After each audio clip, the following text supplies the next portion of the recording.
मैं झारखंड में प्रभु की सेवकाई करता हूं, लेकिन एक्चुअली रहने वाला हूं आंध्र प्रदेश का। ಅವರು ಜಾರ್ಖಂಡ್ನಲ್ಲಿ ಕರ್ತನ ಸೇವೆ ಮಾಡುತ್ತಾರೆ, ಆದರೆ ಮೂಲತಃ ಇರುವಂತಹ ಸ್ಥಳ ಆಂಧ್ರ ಪ್ರದೇಶದಲ್ಲಿ. आंध्र प्रदेश विशाखापट्टनम। ಆಂಧ್ರ ಪ್ರದೇಶದ ವಿಶಾಖಪಟ್ಟಣಂನಲ್ಲಿ. कितने लोगों ने सुना है नाम विशाखापट्टनम का? ವಿಶಾಖಪಟ್ಟಣಂ ಹೆಸರು ಎಷ್ಟು ಜನರಿಗೆ ಗೊತ್ತಿದೆ? सॉरी, मैं आप लोगों को बार बार हाथ उठाने के लिए बोल रहा हूं, है ना? ತುಂಬಾ ಸಾರಿ ಕೈ ಎತ್ತೋದಕ್ಕೆ ಹೇಳ್ತಾ ಇದ್ದೀನಲ್ಲ. ओके, विशाखापट्टनम समुद्र के किनारे बसा हुआ है। ವಿಶಾಖಪಟ್ಟಣಂ ಎನ್ನುವಂಥದ್ದು ಸಮುದ್ರ ತೀರದಲ್ಲಿರುವಂತಹ ಒಂದು ಪಟ್ಟಣ. हमारा घर जो है वो समुद्र के किनारे से बहुत दूर नहीं है, करीब 3 या 4 किलोमीटर होगा। ಸಹೋದರರ ಮನೆ ವಿಶಾಖಪಟ್ಟಣದಲ್ಲಿ ಸಮುದ್ರದ ತೀರದಿಂದ 3 ರಿಂದ 4 ಕಿಲೋಮೀಟರ್ದಲ್ಲಿ ಮಾತ್ರ ಇದೆ. वहां पे एक पहाड़ है। ಅಲ್ಲಿ ಒಂದು ದೊಡ್ಡ ಬೆಟ್ಟವಿದೆ. तो बचपन में हम पहाड़ के ऊपर जाते थे। ಆ ಚಿಕ್ಕ ವಯಸ್ಸಿನಲ್ಲಿ ಆ ಬೆಟ್ಟದ ಮೇಲೆ ಹೋಗ್ತಾ ಇದ್ದೆವು. और एक तरफ देखते थे तो समुद्र, ಒಂದು ಕಡೆ ನೋಡಿದರೆ ಸಮುದ್ರವಿರ್ತಾ ಇತ್ತು. और दूसरे तरफ देखते थे तो बंदरगाह। ಇನ್ನೊಂದು ಕಡೆ ನೋಡಿದಾದ್ರೆ ಬಂದರ್ ಅಥವಾ ಒಂದು ನೌಕೆಗಳನ್ನ ನಿಲ್ಲಿಸುವಂತಹ ಒಂದು ಸ್ಥಳ. बंदरगाह मतलब पोर्ट, जहां पर जो बड़े बड़े पानी के जहाज आते हैं सामान लेकर के और वहां पर खाली करते हैं। ಈ ದೊಡ್ಡ ದೊಡ್ಡದಾಗಿರುವಂತಹ ಸರಕುಗಳನ್ನು ಸಾಗಾಣಿಕೆ ಮಾಡುವಂತಹ ಹಡಗುಗಳು ಅಲ್ಲಿ ಬರುತ್ತವೆ. ಅಲ್ಲಿರುವಂತಹ ಸರಕುಗಳನ್ನು ಇಳಿಸಿಕೊಳ್ಳುವಂತಹ ಒಂದು ಬಂದರು ಎಂಬುದಾಗಿ ನಾವು ಅದನ್ನು ಕರೆಯುತ್ತೇವೆ. बड़े बड़े जहाज, ದೊಡ್ಡ ದೊಡ್ಡದಾಗಿರುವಂತಹ ಹಡಗುಗಳು. इतने बड़े बड़े जहाज की ये जो असेंबली हॉल दिखाई दे रहे हैं ना, ಇಷ್ಟು ದೊಡ್ಡದಾಗಿರುವಂತಹ ಹಡಗುಗಳೆಂದರೆ ನೀವು ನೋಡುತ್ತಿರುವಂತಹ ಈ ಸಭಾ ಆಲಯದ ಕಟ್ಟಡ, ऐसे वाले असेंबली हॉल मान करके चलिए 1000 उसमें अट जाएगा। ಇಂತಹ ಒಂದು ಆಲಯ ಒಂದು ಸ್ಥಳ 1000ದಷ್ಟು ಹಿಡಿಸುವಷ್ಟು ಅಲ್ಲಿ ದೊಡ್ಡದಾದಂತಹ ಹಡಗುಗಳು. और वो पानी में चलता है। आप जरा सोच करके देखिए वो जहाज का। ಅಷ್ಟು ದೊಡ್ಡದಾಗಿರುವಂತಹ ಹಡಗು ನೀರಿನ ಮೇಲೆ ತೇಲುತ್ತದೆ. ಇದರ ಕುರಿತಾಗಿ ಸ್ವಲ್ಪ ಆಲೋಚನೆ ಮಾಡಿರಿ. तो जब पहाड़ के ऊपर में हम चढ़ते थे, ಯಾವಾಗ ಬೆಟ್ಟದ ಮೇಲೆ ನಾವು ಹೋಗುತ್ತಾ ಇದ್ದೆವು, तो देखने से समुद्र में बहुत सारे पानी के जहाज ठहरे रहते थे। ಆ ಸಂದರ್ಭದಲ್ಲಿ ಕೆಳಗೆ ನೋಡಿದಾಗ ನೀರಿನಲ್ಲಿ ಅನೇಕ ನೌಕೆಗಳು ಹಡಗುಗಳು ನಿಂತಿದ್ದವು. क्योंकि पोर्ट में जगह कम रहता है। कुछ एक जहाज को लेकर के जाएंगे, सामान को अनलोड करेंगे, फिर वहां से निकलने के बाद दूसरा जहाज अंदर घुसता।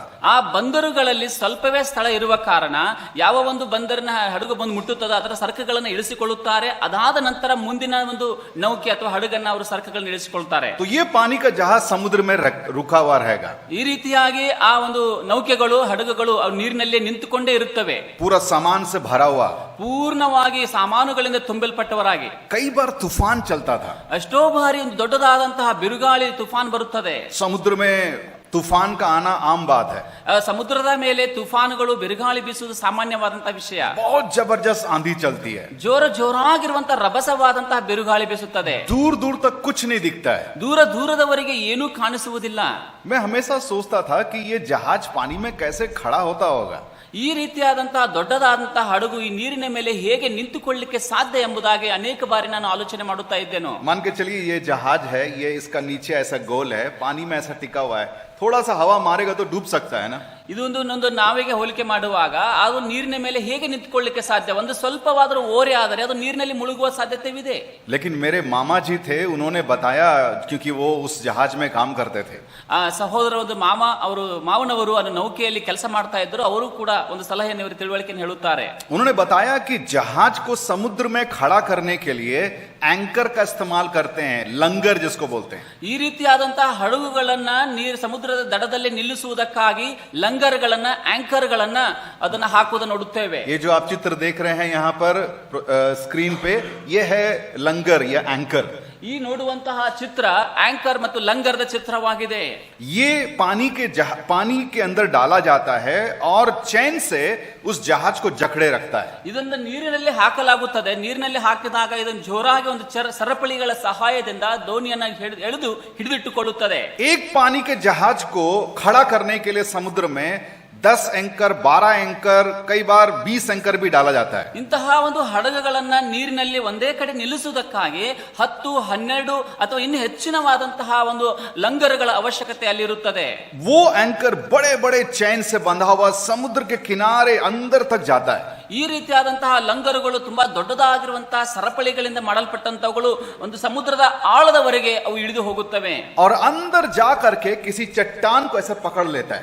ಈ ರೀತಿಯಾಗಿ ನೀರಿನ ಒಳಗೆ ಹೋಗಿ ಅಲ್ಲಿರುವಂತಹ ಬಂಡೆಗಳಿಗೆ ಹುಕ್ಕುಗಳು ಹಿಡಿದುಕೊಳ್ಳುತ್ತವೆ ಕಲ್ಲುಗಳನ್ನು ಗಟ್ಟಿಯಾಗಿ. सारे चैन को टाइट से बांध देते हैं। ಆ ಒಂದು ಎಲ್ಲಾ ಸರಪಳಿಗಳು ಗಟ್ಟಿಯಾಗಿ ಹಿಡಿದುಕೊಳ್ಳಲ್ಪಡುತ್ತವೆ. उसके बाद चाहे तूफान कितना भी आए, ಅದಾದ ನಂತರ ಎಷ್ಟೇ ಬಿರುಗಾಳಿ ಬೀಸಲಿ, कितनी भी हवा चले, ಎಷ್ಟೇ ಗಾಳಿ ಬೀಸಲಿ, सुनामी आ जाए, ಸುನಾಮಿಯೂ ಬಂದರೂ ಕೂಡ लेकिन ये जहाज हिलेगा भी नहीं, ಆಗ ಆ ಹಡಗು ಅಲುಗಾಡುವುದಿಲ್ಲ. क्योंकि ये जहाज सारे एंकर्स के साथ में जुड़ा हुआ है. ಯಾಕೆಂದರೆ ಈ ಒಂದು ಹಡಗುಗಳು ಎಲ್ಲಾ ಒಂದು ಲಂಗರುಗಳ ಸಹಾಯದಿಂದ ಮೇಲೆ ಸ್ಥಿರವಾಗಿ ನಿಂತುಕೊಂಡಿರುತ್ತದೆ. एक नेक्स्ट जरा फोटो में देखिएगा, ये एक ऐसा ही कुछ स्थिति रहता है. ಈ ರೀತಿಯಾದಂತಹ ಒಂದು ಸ್ಥಿತಿ ನಾವು ನೋಡುವಂತವರಾಗಿದ್ದೇವೆ. चारों तरफ तूफान है, ನಾಲ್ಕು ಕಡೆ ದಿಕ್ಕುಗಳಿಂದಲೂ ಕೂಡ ಬಿರುಗಾಳಿ ಇದೆ, हवा चल रही है, ಜೋರಾದ ಗಾಳಿ ಬೀಸುತ್ತಾ ಇದೆ. लेकिन कोई फर्क नहीं पड़ता है पानी के जहाज को, ಆ ರೀತಿಯಾಗಿರುವಂತಹ ಹಡಗಿಗೆ ಯಾವುದೇ ಒಂದು ಸಮಸ್ಯೆ ಆಗಲಿ, ತೊಂದರೆ ಆಗುವುದಿಲ್ಲ. क्योंकि वो लंगर से पूरी तरह जकड़ा हुआ है. ಯಾಕೆಂದರೆ ಅದು ಲಂಗರ್ಗಳ ಸಹಾಯದಿಂದ ಗಟ್ಟಿಯಾಗಿ ಹಿಡಿದುಕೊಂಡಿರುತ್ತದೆ.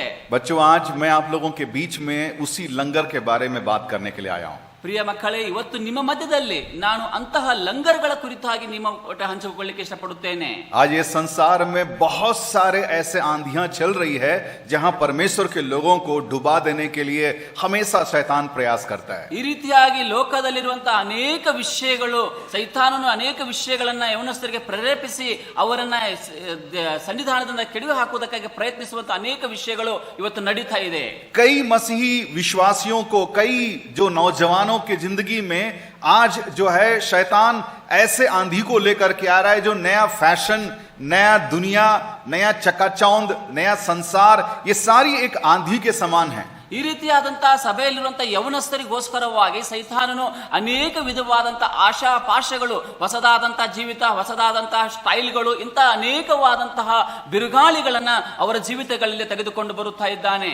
कई बार ऐसे आंधियों के द्वारा कई जो जवान उस आंधी के चपेट में आकर के खत्म हो जाते हैं. ಅನೇಕ ಬಾರಿಯೂ ಕೂಡ ಅನೇಕ ಯವನಸ್ಥರು ಇಂತಹ ಒಂದು ಬಿರುಗಾಳಿಗಳಲ್ಲಿ ಸಿಲುಕಿಕೊಂಡು ಅದರ ಹೊಡೆತಕ್ಕೆ ಅನೇಕ ತೊಂದರೆಗಳನ್ನು ಕೂಡ ಅವರು ಅನುಭವಿಸುತ್ತಾರೆ. कई जवान लोगों की जिंदगी में आंधी आ रहा है फॉल्स टीचिंग का. ಅನೇಕ ಒಂದು ಯವನಸ್ಥರಲ್ಲಿ ಬರುವಂತಹ ಒಂದು ಬಿರುಗಾಳಿ ಯಾವುದಂದ್ರೆ ಸುಳ್ಳು ಬೋಧನೆ ಅಥವಾ ತಪ್ಪಾದ ಬೋಧನೆ. गलत शिक्षाओं में पढ़ करके वो मसीह से दूर हो गए हैं. ಅನೇಕವಾದಂತಹ ತಪ್ಪಾದಂತಹ ಅಭಿಪ್ರಾಯಗಳಿಗೆ, ಹೇಳಿಕೆಗಳಿಗೆ ಒಳಗಾಗಿ ಅವರು ಕರ್ತನಿಂದ ದೂರ ಹೋಗುತ್ತಿದ್ದಾರೆ. और अगर फिर भी अगर वो जवान नहीं मानते हैं, ಅವರು ತಮ್ಮನ್ನ ಯವನಸ್ಥರನಾಗಿ ಅವರು ಒಪ್ಪಿಕೊಳ್ಳುವಾಗ तो शैतान कई बार उन जवानों की जिंदगी में कुछ मुश्किलों को लेकर के आएगा, कुछ परेशानियों को, परसिक्यूशंस को लेकर के आता है. ಈ ರೀತಿಯಾಗಿ ಬರುವಾಗ ಅನೇಕ ಹಿಂಸೆ, ಸಂಕಟಗಳನ್ನ ಅವರ ಜೀವಿತಗಳಲ್ಲಿ ಅವರು ಅನುಭವಿಸುತ್ತಾರೆ. प्रभु को पाने के बाद अगर एक जवान प्रभु में स्थिरता से खड़ा रहना है, उनका लंगर परमेश्वर के उस चट्टान के साथ में बंधा हुआ रहना जरूरी है. ಒಬ್ಬ ಯವನಸ್ಥನು ಕರ್ತನನ್ನ ಕಂಡುಕೊಂಡಾಗ, ಕರ್ತನ ರಕ್ಷಣೆ ಅನುಭವವನ್ನು ಹೊಂದಿದಾಗ, ಕರ್ತನಲ್ಲಿ ಸ್ಥಿರವಾಗಿ ನಿಲ್ಲಬೇಕಾದರೆ ಅವನ ಲಂಗರುಗಳು ಅದು ಸ್ಥಿರವಾಗಿ ನಿಂತುಕೊಂಡಿರುವಂತದ್ದು ಅವಶ್ಯಕತೆವಾಗಿದೆ. आज मैं आप लोगों के बीच में एक ऐसे ही जवान के चित्र को लेकर के आना चाहता हूं. ಇವತ್ತು ನಿಮ್ಮ ಮಧ್ಯದಲ್ಲಿ ಇಂತಹ ಒಬ್ಬ ಯವನಸ್ಥನ ಚಿತ್ರಣವನ್ನ ನಿಮ್ಮ ಮುಂದೆ ಪ್ರಸ್ತುತಪಡಿಸುತ್ತೇನೆ. वो कोई दूसरा नहीं परंतु दानियेल. ಅವನು ಬೇರೆ ವ್ಯಕ್ತಿ ಅಲ್ಲ, ದಾನಿಯೇಲೇ ಆಗಿದ್ದಾನೆ. दानियेल के बारे में ऐसा बताया जाता है कि वो एक अनकॉम्प्रोमाइज्ड लाइफ, मतलब किसी प्रकार का समझौता नहीं करने वाला इंसान. ದಾನಿಯೇಲನ ಕುರಿತಾಗಿ ಈ ರೀತಿಯಾಗಿ ಹೇಳಲ್ಪಡುತ್ತದೆ, ಆತನು ಹೊಂದಾಣಿಕೆ ಮಾಡಿಕೊಳ್ಳದೇ ಇರುವಂತಹ ವ್ಯಕ್ತಿ ಆತನಾಗಿದ್ದಾನೆ ಎಂಬುದಾಗಿ. एकदम जवान लड़का, आप ही के जैसे उम्र का. ನಿಮ್ಮ ಹಾಗೆ ನಿಮ್ಮ ವಯಸ್ಸಿನ ಯವನಸ್ಥನಾಗಿರುವಂತಹ ದಾನಿಯೇಲನು वो एक ऐसे देश में था जो उनके देश से काफी दूर था. ಆತನು ಒಂದು ದೇಶದಲ್ಲಿದ್ದನು. ಆ ದೇಶದಿಂದ ಅಂತ ಹೇಳುವಾಗ ತನ್ನ ಸ್ವಂತ ದೇಶದಿಂದ ಸ್ವಲ್ಪ ದೂರದಲ್ಲಿದ್ದನು. अपने माँ बाप से दूर था. ಆತನು ತನ್ನ ತಂದೆ ತಾಯಿಗಳಿಂದ ದೂರವಾಗಿದ್ದನು. परमेश्वर के लोगों के संगति से दूर था. ದೇವ ಜನರೊಂದಿಗೆ ಅನ್ಯೋನ್ಯತೆಯಿಂದ ದೂರವಾಗಿದ್ದನು. और जिनके बीच में था वो हमेशा उसको गलत रास्ते में लेकर के जाने का प्रयास कर रहे थे. ಆತನು ಯಾರ ಮಧ್ಯದಲ್ಲಿ ಇದ್ದನೋ ಅವರೆಲ್ಲರೂ ಕೂಡ ಅವನನ್ನು ತಪ್ಪಾದ ದಾರಿಯಲ್ಲಿ ನಡೆಸುವಂತ ಜನರ ಮಧ್ಯದಲ್ಲಿ ಆತನಿದ್ದನು. लेकिन चाहे कितने भी आंधी आ जाए, दानियेल झुका नहीं. ಎಷ್ಟೇ ಬಿರುಗಾಳಿಗಳು ಆತನ ಜೀವಿತದಲ್ಲಿ ಬಂದಾಗಲೂ ಕೂಡ ದಾನಿಯೇಲನು ಯಾವಾಗಲೂ ಕೂಡ ತಗ್ಗಿಸಲ್ಪಡಲಿಲ್ಲ, ಬಿದ್ದು ಹೋಗಲಿಲ್ಲ. उस बवंडर के बीच में खड़ा होने वाला एकमात्र इंसान पूरे बाइबल में जो देखते हैं दानियल के रूप से। ಇಂತಹ ಕಠಿಣವಾದಂತಹ ಒಂದು ಸಂದರ್ಭದಲ್ಲಿ ಒಂದು ಸ್ಥಳದಲ್ಲಿ ಇದ್ದುಕೊಂಡಿರುವಂತ ಸ್ಥಿರವಾಗಿ ನಿಲ್ಲುವಂತ ಒಬ್ಬನೇ ವ್ಯಕ್ತಿ ಅದು ದೇವರ ವಾಕ್ಯದಲ್ಲಿ ನೋಡುವಂತದ್ದು ದಾನಿಯೇಲನೆಂಬುದಾಗಿ. शैतान ने उसको गिराने के लिए, उसको झुकाने के लिए अपनी पूरी ताकत झोंक दी. ಸೈತಾನನ ಅವನನ್ನ ಕೆಳಗಿಳಿಸುವುದಕ್ಕಾಗಿಯೂ ಅವನನ್ನು ಬೀಳಿಸುವುದಕ್ಕಾಗಿಯೂ ಅನೇಕ ಪ್ರಯತ್ನವನ್ನ ಅದನ್ನು ಮಾಡುತ್ತಾನೆ. लेकिन वो बवंडर का सामना करने के लिए तैयार था. ಇಂತಹ ಒಂದು ಹೋರಾಟವನ್ನ ಮಾಡುವುದಕ್ಕಾಗಿ ಆತನು ಸದಾ ಸಿದ್ಧನಾಗಿದ್ದನು. केवल एक ही कारण है, ಒಂದೇ ಒಂದು ಕಾರಣ, क्योंकि उसका लंगर उस चट्टान को जकड़ा हुआ था. ಆತನ ಲಂಗರು ಒಂದು ಬಂಡೆಗೆ ಹಿಡಿದುಕೊಂಡಿತ್ತು. आमतौर पर एक पानी के जहाज को स्थिरता से खड़ा करने के लिए लंगर को पानी के भीतर डाला जाता है. ಆ ರೀತಿಯಾಗಿ ಹಡಗುಗಳನ್ನ ನೀರಿನ ಮೇಲೆ ಸ್ಥಿರವಾಗಿ ನಿಲ್ಲಿಸುವುದಕ್ಕೋಸ್ಕರವಾಗಿ ಲಂಗರುಗಳನ್ನ ನೀರಿನ ಆಳದ ಒಳಗೆ ಇಳಿಸಲ್ಪಡಬೇಕಾಗುತ್ತದೆ. दानियल को स्थिरता से खड़ा होने के लिए दानियल ने अपने लंगर को जमीन पे नहीं परंतु स्वर्ग में रखा. ದಾನಿಯೇಲನು ತನ್ನ ಜೀವಿತದಲ್ಲಿ ಸ್ಥಿರವಾಗಿ ನಿಲ್ಲುವುದಕ್ಕೋಸ್ಕರವಾಗಿ ತನ್ನ ಲಂಗರುಗಳನ್ನ ನೀರಿನಲ್ಲಿ ಅಲ್ಲ, ಆತನು ಪರಲೋಕದ ಕಡೆಗೆ ಆತನು ತನ್ನ ಲಂಗರುಗಳನ್ನ ಬೀಸುತ್ತಾನೆ. वो पृथ्वी पर तो रहता, इंसानों के बीच में रहता, लेकिन उसका लंगर या उसका एंकर उस स्वर्ग के साथ में जुड़ा हुआ था. ಆತನು ಭೂಮಿಯ ಮೇಲೆ ಇರುತ್ತಾನೆ, ಭೂಮಿಯ ಎಲ್ಲಾ ಕಾರ್ಯಗಳಲ್ಲಿ ಇರುತ್ತಾನೆ, ಇದಾಗಲೂ ಕೂಡ ಆತನ ಲಂಗರುಗಳನ್ನ ಪರಲೋಕದ ಕಡೆಗೆ ಆತನು ಸ್ಥಿರವಾಗಿ ಪಡಿಸಿದ್ದಾನೆ. मजाल है कि कोई उसको हिला सके. ಯಾರಾದರೂ ಆತನನ್ನ ಅಲುಗಾಡಿಸಬಹುದೇ?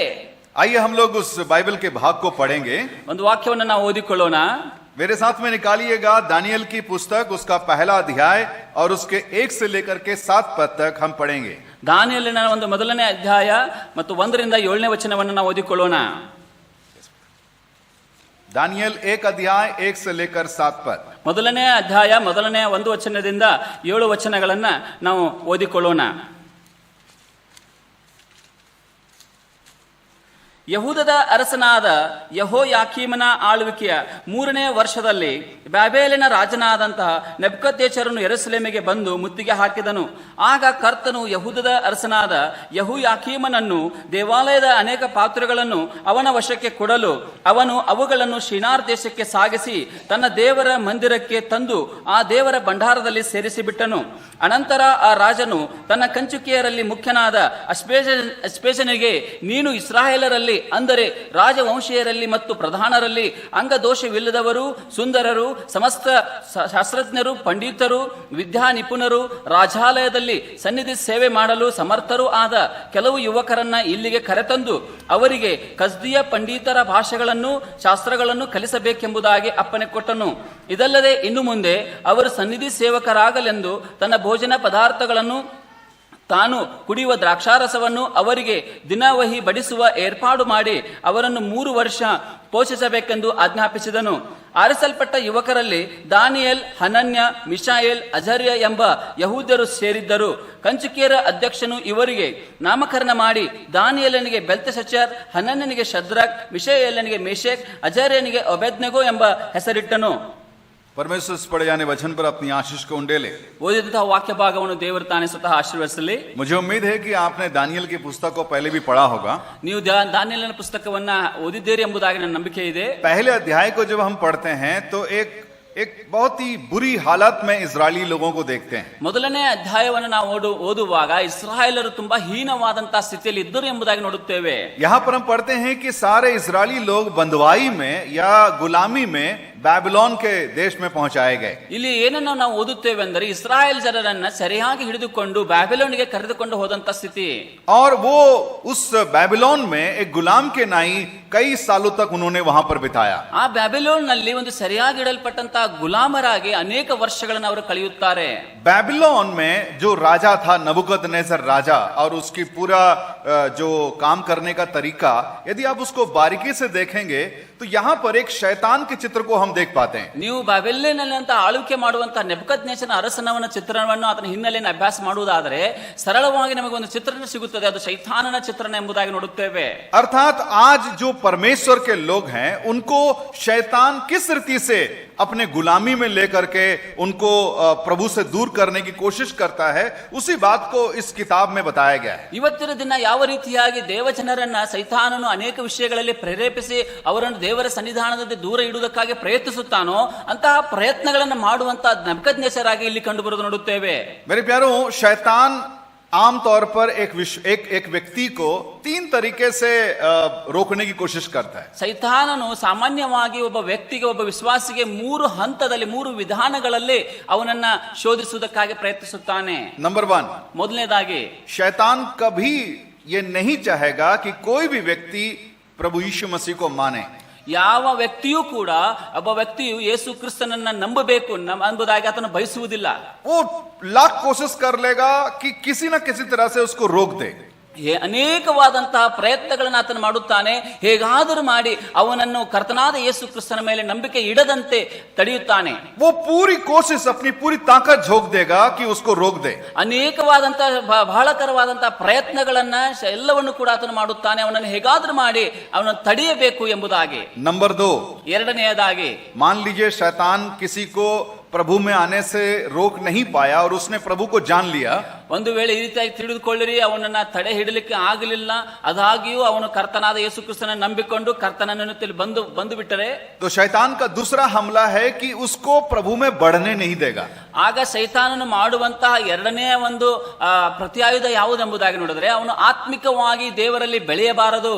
किसी न किसी रीति से उसको निराश करेगा, परेशानी में डालेगा, बुराई में ले जाएगा, ताकि वो प्रभु में बढ़ नहीं पाए. ಏನೇ ಪ್ರಯತ್ನಗಳು, ಬೇರೆಲ್ಲ ವಿಧಾನಗಳಿಂದ ಅವನು ನಿರಾಶನಾಗಬೇಕು, ಬಲಹೀನನಾಗಬೇಕು, ಸೋತು ಹೋಗಬೇಕು, ಹೀಗೆಲ್ಲಾ ಪ್ರಯತ್ನಗಳನ್ನ ಮಾಡಿ ಅವನು ಕರ್ತನ ಸನ್ನಿಧಾನದಲ್ಲಿ ಬೆಳೆಯಬಾರದು ಎಂಬುದಾಗಿ ಆತನು ಪ್ರಯತ್ನಿಸುತ್ತಾನೆ. मान लीजिए फिर भी वो विश्वासी प्रभु में बढ़ रहा है, अच्छी तरह से आगे की ओर जा रहा है. ಇಷ್ಟೆಲ್ಲ ಆದಾಗ್ಯೂ ಕೂಡ ಅದೆಲ್ಲವುಗಳನ್ನು ಎದುರಿಸಿ ನಿಂತುಕೊಂಡು ಆ ಯೌವನಸ್ಥನು ಕರ್ತನಲ್ಲಿ ಬಲ ಹೊಂದುತ್ತಾ ಬೆಳೆಯುತ್ತಾ ಮುಂದೆ ಹೋಗುತ್ತಾ ಇದ್ದಾನೆ. शैतान का तीसरा और अंतिम हमला है, ಈ ಸೈತಾನನ ಹಾಕುವಂತಹ ಮೂರನೇವಾದಂತಹ ಒಂದು ಯುದ್ಧ ಅಂದರೆ, ध्यान से सुनना सब लोग, ಸ್ಪಷ್ಟವಾಗಿ ಕೇಳಿಸಿಕೊಳ್ಳಿರಿ. तीसरा हमला है उनके लिए जो प्रभु में बढ़ रहे हैं, और तीसरा हमला है उसका गवाही खराब करना. ಮೂರನೆಯದಾಗಿ ಆತನು ಮಾಡುವಂತಹ ಒಂದು ಶ್ರೇಷ್ಠವಾದಂತಹ ತಡೆ ಯಾವುದೆಂದು ನೋಡುವಾಗ, ಒಬ್ಬ ವಿಶ್ವಾಸಿಯು ಆತ್ಮಿಕವಾಗಿ ಬಲ ಹೊಂದಿ ಸಾಕ್ಷೀಕರಿಸಿ ಮುಂದೆ ಸಾಗುತ್ತಾ ಇರುವಾಗ ಅವನ ಮೇತದಲ್ಲಿ ತರುವಂತದ್ದು ಅವನ ಸಾಕ್ಷಿಯನ್ನ ಕೆಡಿಸುವಂತದ್ದು ಎಂಬುದಾಗಿ. किसी न किसी रीति से उस विश्वासी को ऐसे जाल में फंसा देगा कि उसका टेस्टमनी खराब हो गया, उसका गवाही खराब हो जाता है. ಹೀಗೆ ಅನೇಕ ವಿಧವಾದಂತಹ ಪ್ರಯತ್ನಗಳನ್ನ ಆತನು ಮಾಡಿ ಹೇಗಾದರೂ ಮಾಡಿ ಆ ವಿಶ್ವಾಸಿಯ ಸಾಕ್ಷಿಯನ್ನ ಕೆಡಿಸುವುದಕ್ಕಾಗಿ ಆತನು ಪ್ರಯತ್ನಿಸುತ್ತಾನೆ. तो मेरे प्यारो, याद रखना कि शैतान कभी आप लोगों को देख करके खुश नहीं होगा कि आप प्रभु में बढ़ रहे हो. ಪ್ರಿಯರೇ, ಬಹಳ ಸ್ಪಷ್ಟವಾಗಿ ಅರ್ಥ ಮಾಡಿಕೊಳ್ಳಿರಿ, ಸೈತಾನನು ನಿಮ್ಮನ್ನು ನೋಡಿ ಅಯ್ಯೋ ತುಂಬಾ ಸಂತೋಷವಾಯಿತು ಎಂಬುದಾಗಿ ಬಯಸುವುದಿಲ್ಲ, ಹೇಳುವುದಿಲ್ಲ. और पता है वो किस तरह के लोगों को चुनता है? ಗೊತ್ತಾ ನಿಮಗೆ ಆತನು ಎಂತಹ ಜನರನ್ನ ಆರಿಸಿಕೊಳ್ಳುತ್ತಾನೆ? देखिएगा, मैं यहाँ पे डिस्प्ले कर रहा हूं, खास करके यहां पर इस पद के अनुसार आप जरा से जो पढ़ रहे थे हम लोग, पहला अध्याय उसका 3 और 4 को जरा से एक बार पढ़ देंगे. ಮೊದಲನೇ ಅಧ್ಯಾಯದ 3 ಮತ್ತು 4 ವಚನಗಳನ್ನು ಓದಿಕೊಳ್ಳೋಣ. ಅನಂತರ ಆ ರಾಜನು ತನ್ನ ಕಂಚುಕಿಯರಲ್ಲಿ ಮುಖ್ಯನಾದ ಅಶ್ವೇಜನಿಗೆ, ನೀನು ಇಸ್ರಾಯೇಲರಲ್ಲಿ, ಅಂದರೆ ರಾಜವಂಶೀಯರಲ್ಲಿ ಮತ್ತು ಪ್ರಧಾನರಲ್ಲಿ ಅಂಗದೋಷವಿಲ್ಲದವರು, ಸುಂದರರು, ಸಮಸ್ತ ಶಾಸ್ತ್ರಜ್ಞರು, ಪಂಡಿತರು, ವಿದ್ಯಾ ನಿಪುಣರು, ರಾಜಾಲಯದಲ್ಲಿ ಸನ್ನಿಧಿ ಸೇವೆ ಮಾಡಲು ಸಮರ್ಥರು ಆದ ಕೆಲವು ಯುವಕರನ್ನ ಇಲ್ಲಿಗೆ ಕರೆತಂದು ಅವರಿಗೆ ಕಸ್ದಿಯ ಪಂಡಿತರ ಭಾಷೆಯನ್ನು, ಶಾಸ್ತ್ರಗಳನ್ನು ಕಲಿಸಬೇಕೆಂಬುದಾಗಿ ಅಪ್ಪಣೆ ಕೊಟ್ಟನು. देखिए, शैतान का हमला और उसका चुनाव कैसे लोगों के लिए है? ಈ ಅಂತಹ ಜನರಿಗೋಸ್ಕರವಾಗಿ ಸೈತಾನನು ಅವನ ಹೋರಾಟವನ್ನು ಆತನು ತನ್ನ ಪ್ರಯತ್ನವನ್ನು ಮಾಡುವನಾಗಿದ್ದಾನೆಂಬುದಾಗಿ ನೋಡಿರಿ. शैतान किसी आलतू फालतू को नहीं चुनेगा. ಸರಳವಾದಂತಹ ಸಾಮಾನ್ಯವಾದಂತಹ ವಿಶ್ವಾಸಿಯನ್ನು ಎಂದಿಗೂ ಸೈತಾನನು ಆರಿಸಿಕೊಳ್ಳುವುದಿಲ್ಲ. जो पहले से ही बर्बाद है उसको नहीं चुनता शैतान. ಮೊದಲೇ ಆತನು ಕೆಟ್ಟು ಹೋಗಿದ್ದಾನೆ ಅಂತವನನ್ನ ಸೈತಾನನು ಆರಿಸಿಕೊಳ್ಳುವುದಿಲ್ಲ. यहाँ पर बताया गया 3 कैटेगरी के लोगों को उसने चुना. 3 ವಿಭಿನ್ನವಾದಂತಹ ವ್ಯಕ್ತಿತ್ವಗಳಂತವರನ್ನ ಸೈತಾನನು ಆರಿಸಿಕೊಳ್ಳುತ್ತಾನೆ. नंबर 1, ಮೊದಲನೇದಾಗಿ क्या लिखा है? जो लोग शारीरिक तौर पर बहुत सुंदर या बहुत हैंडसम दिखते हैं. ಶಾರೀರಿಕವಾಗಿ ಅಂಗ ದೋಷವಿಲ್ಲದೆ ಸುಂದರವಾಗಿರುವಂತವರನ್ನ ಆತನ ಆರಿಸಿಕೊಳ್ಳುತ್ತಾನೆ. यहाँ पर बैठे हमारे जितने भी जवान भाई बहन लोग हैं, आप में से हम देख सकते हैं कि काफी सुंदर और आपका चेहरा और आपका जो बहुत सारी बातों में आप अच्छे हैं. ಇಲ್ಲಿ ಕುಳಿತಂತ ಎಲ್ಲ ನನ್ನ ಪ್ರಿಯ ಸಹೋದರ ಸಹೋದರಿ ಯವನಸ್ಥರನ್ನು ನೋಡುವಾಗ ನೀವು ಶಾರೀರಿಕವಾಗಿ ತುಂಬಾ ಸೌಂದರ್ಯಯುತರಾಗಿದ್ದೀರಿ, ಒಬ್ಬರಿಗಿಂತ ಒಬ್ಬರು ಚಂದಾಗಿ ಕಾಣಿಸುತ್ತಾ ಇದ್ದೀರಿ. ಈ ರೀತಿಯಾಗಿ ಯಾವುದೇ ಅನೇಕ ವಿಷಯಗಳಲ್ಲಿಯೂ ಕೂಡ ನೀವು ಪರಿಣಿತ ಜ್ಞಾನವನ್ನು ಪಡ್ಕೊಂಡವರು ಆಗಿದ್ದೀರಿ. हो सकता है कुछ जवान लोग एक लंबे चौड़े हट्टे कट्टे 6 पैक रख करके घूम रहे होंगे. ಯಾವೊಂದು ಯವನಸ್ಥನು ದೊಡ್ಡದಾದಂತಹ ಹೈಟ್ ಉಳ್ಳವನಾಗಿ ಒಳ್ಳೆಯ 6 ಪ್ಯಾಕ್ ಗಳಂತ ವ್ಯಕ್ತಿಯಾಗಿ ಬಲಶಾಲಿಯಾಗಿ ಕಂಡು ಬಂದಿದ್ದೆ. ಆದರೆ सुंदर दिखना अच्छी बात है, परमेश्वर का अनुग्रह रहा है, लेकिन याद रखना ये हमारे लिए एक शैतान का टारगेट है, प्रायोरिटी नंबर 1. ಸುಂದರವಾಗಿ ಕಾಣಿಸುವಂತದ್ದು ಅದು ಒಳ್ಳೆಯದಾಗಿದೆ, ಅದು ದೇವರು ಕೊಟ್ಟಂತ ಅನುಗ್ರಹವಾಗಿದೆ, ಆದರೆ ಪರವಾಗಿಲ್ಲ. ಆದರೆ ಇದು ಒಂದು ಟಾರ್ಗೆಟ್, ಅದು ಸೈತಾನನು ನಮ್ಮ ಮೇಲೆ ಪ್ರಹಾರ ಮಾಡುವುದಕ್ಕಾಗಿ ಬಳಸುವಂತಹ ಒಂದು ವಿಧಾನಕ್ಕೆ ಅದು ಅಣಿಪಡುತ್ತದೆ. आप गुड लुकिंग है और आप मान करके चलना कि शैतान आपको गिराने के लिए वो अपना पूरा प्रयास करेगा. ನೀವು ನಾನು ತುಂಬಾ ಸುಂದರವಾಗಿದ್ದೇನೆ, ನನ್ನ ನೋಟ ಚೆನ್ನಾಗಿದೆ ಎಂಬುದಾಗಿ ನೀವು ಅಂದುಕೊಂಡಿದ್ದೆ ಆದರೆ ಸೈತಾನನು ಅನೇಕ ವಿಧಗಳಲ್ಲಿ ಹೇಗಾದರೂ ಮಾಡಿ ನಿಮ್ಮ ಮೇಲೆ ಪ್ರಹಾರವನ್ನು ಮಾಡಿ ಅವನ ಮಾಡುತ್ತಾನೆ. दूसरा किस तरह के लोगों को चुनता है? ಎರಡನೆಯದಾಗಿ ಎಂತಹ ವ್ಯಕ್ತಿಗಳನ್ನು ಆರಿಸಿಕೊಳ್ಳುತ್ತಾನೆ. यहाँ पर लिखा हुआ जो है स्मार्ट लोगों को, इंटेलेक्चुअली स्मार्ट. ಅಲ್ಲಿ ಬರೆಯಲ್ಪಟ್ಟಿದೆ ಸಮಸ್ತ ಶಾಸ್ತ್ರಜ್ಞರನ್ನು ಆರಿಸಿಕೊಳ್ಳುತ್ತಾನೆ. जिनको अच्छा खासा पढ़ाई में नॉलेज है, जो उनका दिमाग बहुत शार्प है, बहुत अच्छी तरीके से काम करते हैं, ऐसे लोगों को भी टारगेट करता है शैतान. ಯಾರು ತುಂಬಾ ಜ್ಞಾನವಂತರಾಗಿದ್ದಾರೋ, ಯಾರು ಹೆಚ್ಚು ವಿದ್ಯಾಭ್ಯಾಸವನ್ನ ಮಾಡಿದ್ದಾರೋ, ಯಾರಿಗೆ ಹೆಚ್ಚಾಗಿ ಅನೇಕ ವಿಷಯಗಳಲ್ಲಿ ತಿಳುವಳಿಕೆ ಇದೆ, ಜ್ಞಾನವಿದೆ ಮತ್ತು ಕರಗತ ಮಾಡಿಕೊಂಡು ಅವರು ಮುಂದೆ ಹೋಗುತ್ತಾ ಇದ್ದಾರೆ, ಅಂತವರನ್ನೇ ಆತನ ಆರಿಸಿಕೊಳ್ಳುತ್ತಾನೆ. और तीसरा किस तरह के लोगों को? ಮೂರನೆಯದಾಗಿ ಎಂತಹ ಜನರನ್ನು ಆರಿಸಿಕೊಳ್ಳುತ್ತಾನೆ? खास करके रॉयल फैमिली के लोगों को, जो राजकीय परिवार से, अच्छे बैकग्राउंड से आते हैं. ಈ ಮೂರನೆಯದಾಗಿ ನೋಡುವಾಗ ಒಳ್ಳೆಯ ಹಿನ್ನೆಲೆ, ಉನ್ನತವಾದಂತಹ ಹಿನ್ನೆಲೆ ಹೊಂದಿರುವಂತಹ ಒಳ್ಳೆಯ ಹಿನ್ನೆಲೆ ಎನ್ನುವಂತ ವ್ಯಕ್ತಿಗಳನ್ನು ಆತನ ಆರಿಸಿಕೊಳ್ಳುತ್ತಾನೆ. मेरे प्यारो, हम से सब जानते हैं कि बाइबल के वचन के अनुसार हम भी राजकीय परिवार से ताल्लुकात रखते हैं. ದೇವರ ವಾಕ್ಯಕ್ಕೆ ಅನುಸಾರವಾಗಿ ನಾವೆಲ್ಲರೂ ಕೂಡ ರಾಜವಂಶಸ್ಥರಾದ ಯಾಜಕರು ಎಂಬುದಾಗಿ ನೋಡುತ್ತೇವೆ. इसका मतलब हम यहाँ पर जितने लोग बैठे हुए हैं, किसी न किसी रीति से, जवान लोग याद रखना, आप शैतान के एक निशाने पर हो. ಇಲ್ಲಿ ಕುಳಿತಂತಹ ಎಲ್ಲ ಯೌವನಸ್ಥರು ನೀವು ಸ್ಪಷ್ಟವಾಗಿ ಒಂದು ಅರ್ಥ ಮಾಡಿಕೊಳ್ಳಿರಿ, ಸೈತಾನ ನಿಮ್ಮ ಕಡೆ ಒಂದು ಗುರಿಯನ್ನು ಇಟ್ಟುಕೊಂಡು ನೋಡುತ್ತಾ ಇದ್ದಾನೆ. अब गुड लुकिंग है, आप शैतान के निशाने पर हैं. ನೀವು ತುಂಬಾ ಸುಂದರವಾಗಿದ್ದೀರಿ, ನಿಮ್ಮ ಮೇಲೆ ಒಂದು ಗುರಿ, ಒಂದು ಕಣ್ಣನ್ನು ಆತನ ಇಟ್ಟಿದ್ದಾನೆ. अब बहुत शार्प हैं, बहुत स्मार्ट हैं, पढ़ाई वगैरह सब चीजों में स्मार्ट हैं, आप भी शैतान के टारगेट में. ನೀವು ತುಂಬಾ ಒಳ್ಳೆ ಜ್ಞಾನವಂತರಾಗಿದ್ದೀರಿ, ಒಳ್ಳೆ ನಾಲೆಜ್ ಅನ್ನು ಹೊಂದಿದ್ದೀರಿ, ಅದಾಗಿಯೂ ಕೂಡ ಅಂತ ಸಂದರ್ಭದಲ್ಲಿ ನಿಮ್ಮ ಮೇಲೆ ಗುರಿ ಇಟ್ಟಿದ್ದಾನೆ. आप मसीह के परिवार से हैं, परमेश्वर के परिवार के हिस्से हैं, आप शैतान के टारगेट हैं. ನೀವು ಕರ್ತನ ಕುಟುಂಬದವರಾಗಿದ್ದೀರಿ, ಕರ್ತನ ಸನ್ನಿಧಾನದಲ್ಲಿರುವಂತಹ ಕುಟುಂಬದವರಾಗಿದ್ದೀರಿ, ಇದಾಗಲೂ ಕೂಡ ಆತ ನಿಮ್ಮನ್ನು ಗುರಿಯಾಗಿಸಿಕೊಂಡಿರುತ್ತಾನೆ. नबूकदनेस्सर ऐसे ही लोगों को बोला कि लेकर के आओ, चुन चुन के लेकर के आओ. ನೆಬೂಕದ್ನೆಚ್ಚರನು ಇಂತಹ ಜನರನ್ನೇ ಗುರುತು ಮಾಡಿಕೊಂಡು ಆರಿಸಿ ಒಬ್ಬೊಬ್ಬರನ್ನಾಗಿ ಕರೆದುಕೊಂಡು ಬಂದಿರಿ ಎಂಬುದಾಗಿ ಹೇಳುತ್ತಾನೆ. मैं कल्पना कर रहा था कि वो जो चुनने वाला आदमी गया होगा, देखा होगा हजारों में से एक एक को चुन चुन करके ला रहा है. ಒಂದು ಕಲ್ಪನೆಯಾಗಿ ನಾನು ಮಾಡಿಕೊಳ್ಳುವಾಗ ಈ ಒಂದು ಸಾವಿರಾರು ಜನರಲ್ಲಿ ಈ ಲಿಸ್ಟ್ ನ ಪ್ರಕಾರವಾಗಿ ಇರುವಂತವ್ರು ಯಾರಿರಬಹುದು ಎಂಬುದಾಗಿ ಗುರುತಿಸಿ ಅವರನ್ನೇ ಒಬ್ಬೊಬ್ಬರನ್ನಾಗಿ ಸಾವಿರಕ್ಕೆ ಒಬ್ಬರಂತೆ ಆರಿಸಿರಬಹುದು ಎಂಬುದಾಗಿ ನಾನು ನಂಬುತ್ತೇನೆ. हजारों हजारों जवानों के बीच में से कुछ जवानों को नबूकदनेस्सर चुन करके अपने पास लाता है. ಸಾವಿರದಷ್ಟಾಗಿರುವಂತಹ ಯೌವನಸ್ಥರ ಮಧ್ಯದಲ್ಲಿಂದ ಕೆಲವು ಜನರನ್ನ ಆಯ್ದುಕೊಂಡು ಅವರನ್ನು ಕರೆದುಕೊಂಡು ಬಂದಿದ್ದಾನೆ ಎಂಬುದಾಗಿ ನಾನು ನಂಬುತ್ತೇನೆ. शैतान भी बिल्कुल ऐसा ही करता है मेरे प्यारों. ಪ್ರಿಯರೇ, ಸೈತಾನನು ಇದೇ ರೀತಿಯಾಗಿ ಮಾಡುತ್ತಾನೆ. जवानों को और खास करके गुड लुकिंग, स्मार्ट, अच्छे मसीह परिवार में बढ़ने वाले ऐसे लोगों को ही चुनता है. ಯೌವನಸ್ಥರನ್ನ ವಿಶೇಷವಾಗಿ ಸೌಂದರ್ಯವಾದಂತಹ ಯೌವನಸ್ಥರು, ಜ್ಞಾನವಂತರಾದಂತಹ ಯೌವನಸ್ಥರು, ಒಳ್ಳೆಯ ಹಿನ್ನೆಲೆ ಇರುವಂತಹ, ರಾಜಕೀಯವಾದಂತಹ ಹಿನ್ನೆಲೆ ಇರುವಂತಹ, ಒಳ್ಳೆ ಸ್ಟ್ಯಾಂಡ್ ಇರುವಂತಹ ಯೌವನಸ್ಥರನ್ನೇ ಆತನು ಆರಿಸಿಕೊಳ್ಳುತ್ತಾನೆ. और उनका करता क्या है?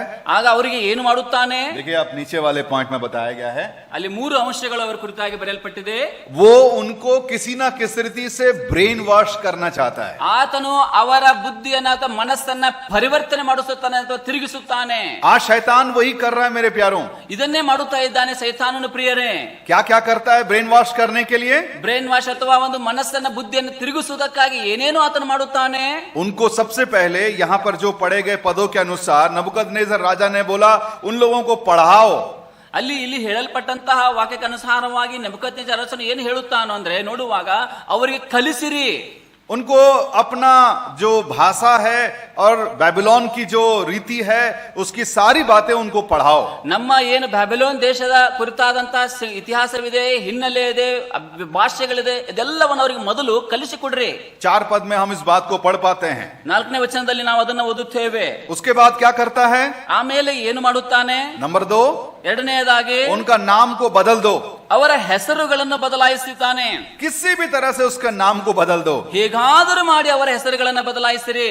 मसीह जवानों को प्रभु से दूर करने के लिए शैतान ये सारे तरीकों को इस्तेमाल करता है. ಕ್ರಿಸ್ತನಲ್ಲಿರುವಂತ ಯೌವನಸ್ಥರನ್ನ ಕರ್ತನನ್ನ ದೂರ ಮಾಡುವುದಕ್ಕಾಗಿ ಸೈತಾನನು ಈ ಎಲ್ಲಾ ಪ್ರಯತ್ನಗಳನ್ನು ಮಾಡುತ್ತಾನೆ. तीसरा, ಮೂರನೆಯದಾಗಿ उनको विवश करता है कि वो बैबलोन के लोगों के जैसे जीवन को बिताए। ಅವರಿಗೆ ಒತ್ತಡವನ್ನು ಹೇರುತ್ತಾನೆ, ಅವರನ್ನ ಪ್ರೇರೇಪಿಸುತ್ತಾನೆ. ನೀನು ಬ್ಯಾಬಿಲೋನ್ನಲ್ಲಿರುವಂತಹ ಜನರಾದ ಒಂದು ಲೈಫ್ ಸ್ಟೈಲ್ ಅಥವಾ ವೇಷಧಾರಿಗಳ ಹಾಗೆ ನೀನು ಜೀವಿಸಬೇಕು ಎಂಬುದಾಗಿ. मतलब उनके जैसे खाना खाए, ಅವರ ಹಾಗೆ ಊಟ ಮಾಡಬೇಕು, उनके जैसे पिए, ಅವರ ಹಾಗೆ ಕುಡಿಯಬೇಕು, उनके जैसे कपड़ा पहने, ಅವರ ಹಾಗೆ ವೇಷಗಳನ್ನು ಧರಿಸಿಕೊಳ್ಳಬೇಕು, उनके जैसे जीवन का चाल चले। ಅವರ ಹಾಗೆ ನಿಮ್ಮ ಜೀವಿತದ ಶೈಲಿ ಇರಬೇಕು. अब ध्यान दीजिएगा, ಈ ವಿಷಯಗಳನ್ನು ಸ್ವಲ್ಪ ಗಮನಿಸಿರಿ. अगर आप 4 पद में पढ़ेंगे तो यहां पर लिखा हुआ गया है कि ये सारे जवान लोगों को कई प्रकार का विद्या पढ़ाया गया और दानियल, शद्रक, मेशक, अबेदनगो ने कुछ नहीं बोला। ಈ ರೀತಿಯಾಗಿ ನಾವು 4ನೇ ವಚನದಲ್ಲಿ ಓದುವಾಗ ಕಸ್ದಿಯರಾದಂತಹ ಪಂಡಿತರ ಭಾಷೆಗಳನ್ನ ಶಾಸ್ತ್ರಗಳನ್ನ ಅವರಿಗೆ ಕಲಿಸಿಕೊಡ್ತಾರೆ. ಅದಾಗ್ಯೂ ಕೂಡ ಅಲ್ಲಿರುವಂತಹ ದಾನಿಯೇಲ್, ಶದ್ರಕ್, ಮೆಷಕ್, ಅಬೇದ್ನೆಗೋ ಏನೂ ಕೂಡ ಮಾಡಲಿಲ್ಲ ಎಂಬುದಾಗಿ ನೋಡುತ್ತೇವೆ. उन्होंने उसको बोला ठीक है पढ़ाना है, पढ़ाइए, क्या पढ़ाना चाहते हैं हमको सिखाइए, कोई दिक्कत नहीं है। ಈ ರೀತಿಯಾಗಿ ಅವರು ಪ್ರಯತ್ನ ಮಾಡುವಾಗ ಇವರು ಏನನ್ನೂ ಹೇಳಲಿಲ್ಲ. ಸರಿ, ಓಕೆ, ನೀವು ಹೇಳ್ರಿ, ನಾವು ಕಲಿತೀವಿ, ಏನ್ ಪರವಾಗಿಲ್ಲ ಕಲಿಯುವುದಕ್ಕಾಗಿ. एजुकेशन के रूप से उन्होंने उसको ग्रहण कर लिया। ಒಂದು ಶಿಕ್ಷಣ ರೂಪದಲ್ಲಿ ಅದನ್ನ ಪಡೆದುಕೊಂಡರು. दूसरा जो शैतान ने उनके साथ किया या नबूकदनेस्सर राजा ने उनके साथ किया, ಎರಡನೇದಾಗಿ ಅವನು ಸೈತಾನನು ಅಥವಾ ನೆಬೂಕದ್ನೆಚ್ಚರನು ಮಾಡಿದಂತಹ ಪ್ರಯತ್ನವೇನೆಂದರೆ उनके नामों को बदल दिया। ಅವರ ಹೆಸರುಗಳನ್ನ ಬದಲಾಯಿಸುವಂತದ್ದು. दानियेल और उसके दोस्त लोगों का नाम एक्चुअली अलग था, ದಾನಿಯೇಲ್ ಮತ್ತು ಅವನ ಸಂಗಡಿಗರ ಹೆಸರುಗಳು ಮೊದಲು ಬೇರೆ ಆಗಿತ್ತು. लेकिन नबूकदनेस्सर राजा ने उनके नाम को भी बदला। ಈಗ ನೆಬೂಕದ್ನೆಚ್ಚರ ಅರಸನು ಅವರ ಹೆಸರುಗಳನ್ನು ಕೂಡ ಬದಲಾಯಿಸಿದನು. जरा पढ़िएगा उसका 6 और 7 पद। 6 ಮತ್ತು 7ನೇ ವಚನಗಳನ್ನು ನಾವು ಓದಿಕೊಳ್ಳೋಣ. ಆರಿಸಲ್ಪಟ್ಟಂತಹ ಯುವಕರಲ್ಲಿ ದಾನಿಯೇಲ್, ಹನನ್ಯ, ಮಿಶಾಯೇಲ್, ಅಜರ್ಯ ಎಂಬ ಯಹೂದ್ಯರು ಸೇರಿದ್ದರು. ಕಂಚುಕಿಯರ ಅಧ್ಯಕ್ಷನು ಇವರಿಗೆ ನಾಮಕರಣ ಮಾಡಿ ದಾನಿಯೇಲನಿಗೆ ಬೆಲ್ತೆಶಚ್ಚರ್, ಹನನ್ಯನಿಗೆ ಶದ್ರಕ್, ಮಿಶಾಯೇಲನಿಗೆ ಮಿಶೇಕ್, ಅಜರ್ಯನಿಗೆ ಅಬೇದ್ನೆಗೋ ಎಂಬ ಹೆಸರಿಟ್ಟನು.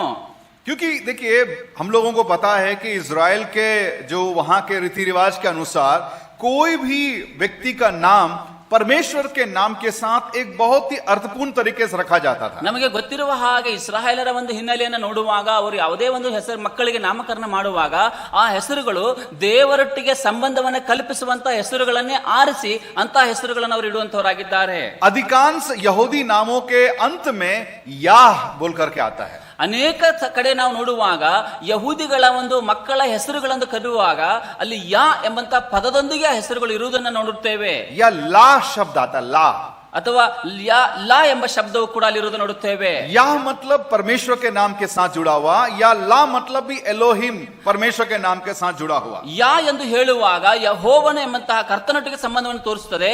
ಯಲ್ಲಾ ಎಂದು ಹೇಳುವಾಗ ಕರ್ತನೊಟ್ಟಿಗೆ ಇರುವಂತಹ ಅದು ಕೂಡ ಸಂಬಂಧವನ್ನು ಕಲ್ಪಿಸುವಂತಹ ಹೆಸರೇ ಆಗಿರುತ್ತದೆ. नबूकदनेस्सर ने बोला नहीं नहीं मेरे को अच्छा नहीं लगता इनका नाम सुन करके। ನೆಬೂಕದ್ನೆಚ್ಚರ ಹೇಳ್ತಾನೆ, ಅಯ್ಯೋ ನನಗೆ ಇಷ್ಟ ಆಗಲಿಲ್ಲ, ಇಂತ ಈ ಎಲ್ಲ ಹೆಸರುಗಳು ನನಗೆ ಇಷ್ಟ ಆಗೋದಿಲ್ಲ. इनका नाम जब जब सुनता हूं तो मेरे को उनका भगवान का, उनका ईश्वर का नाम याद आता है। ಇವರ ಹೆಸರುಗಳನ್ನು ಯಾವಾಗ ಯಾವಾಗ ನಾನು ಕೇಳ್ತೀನೋ ಬರೀ ಇವರ ದೇವರ ಹೆಸರುಗಳೇ ನನಗೆ, ದೇವರ ಹೆಸರೇ ನನಗೆ ಕಣ್ಣು ಮುಂದೆ ಬಂದ ಹಾಗಾಗುತ್ತದೆ. चेंज करो इनका नाम, ಈಗ ಅವರ ಹೆಸರುಗಳನ್ನು ಬದಲಾಯಿಸಿ ಬಿಡ್ರಿ.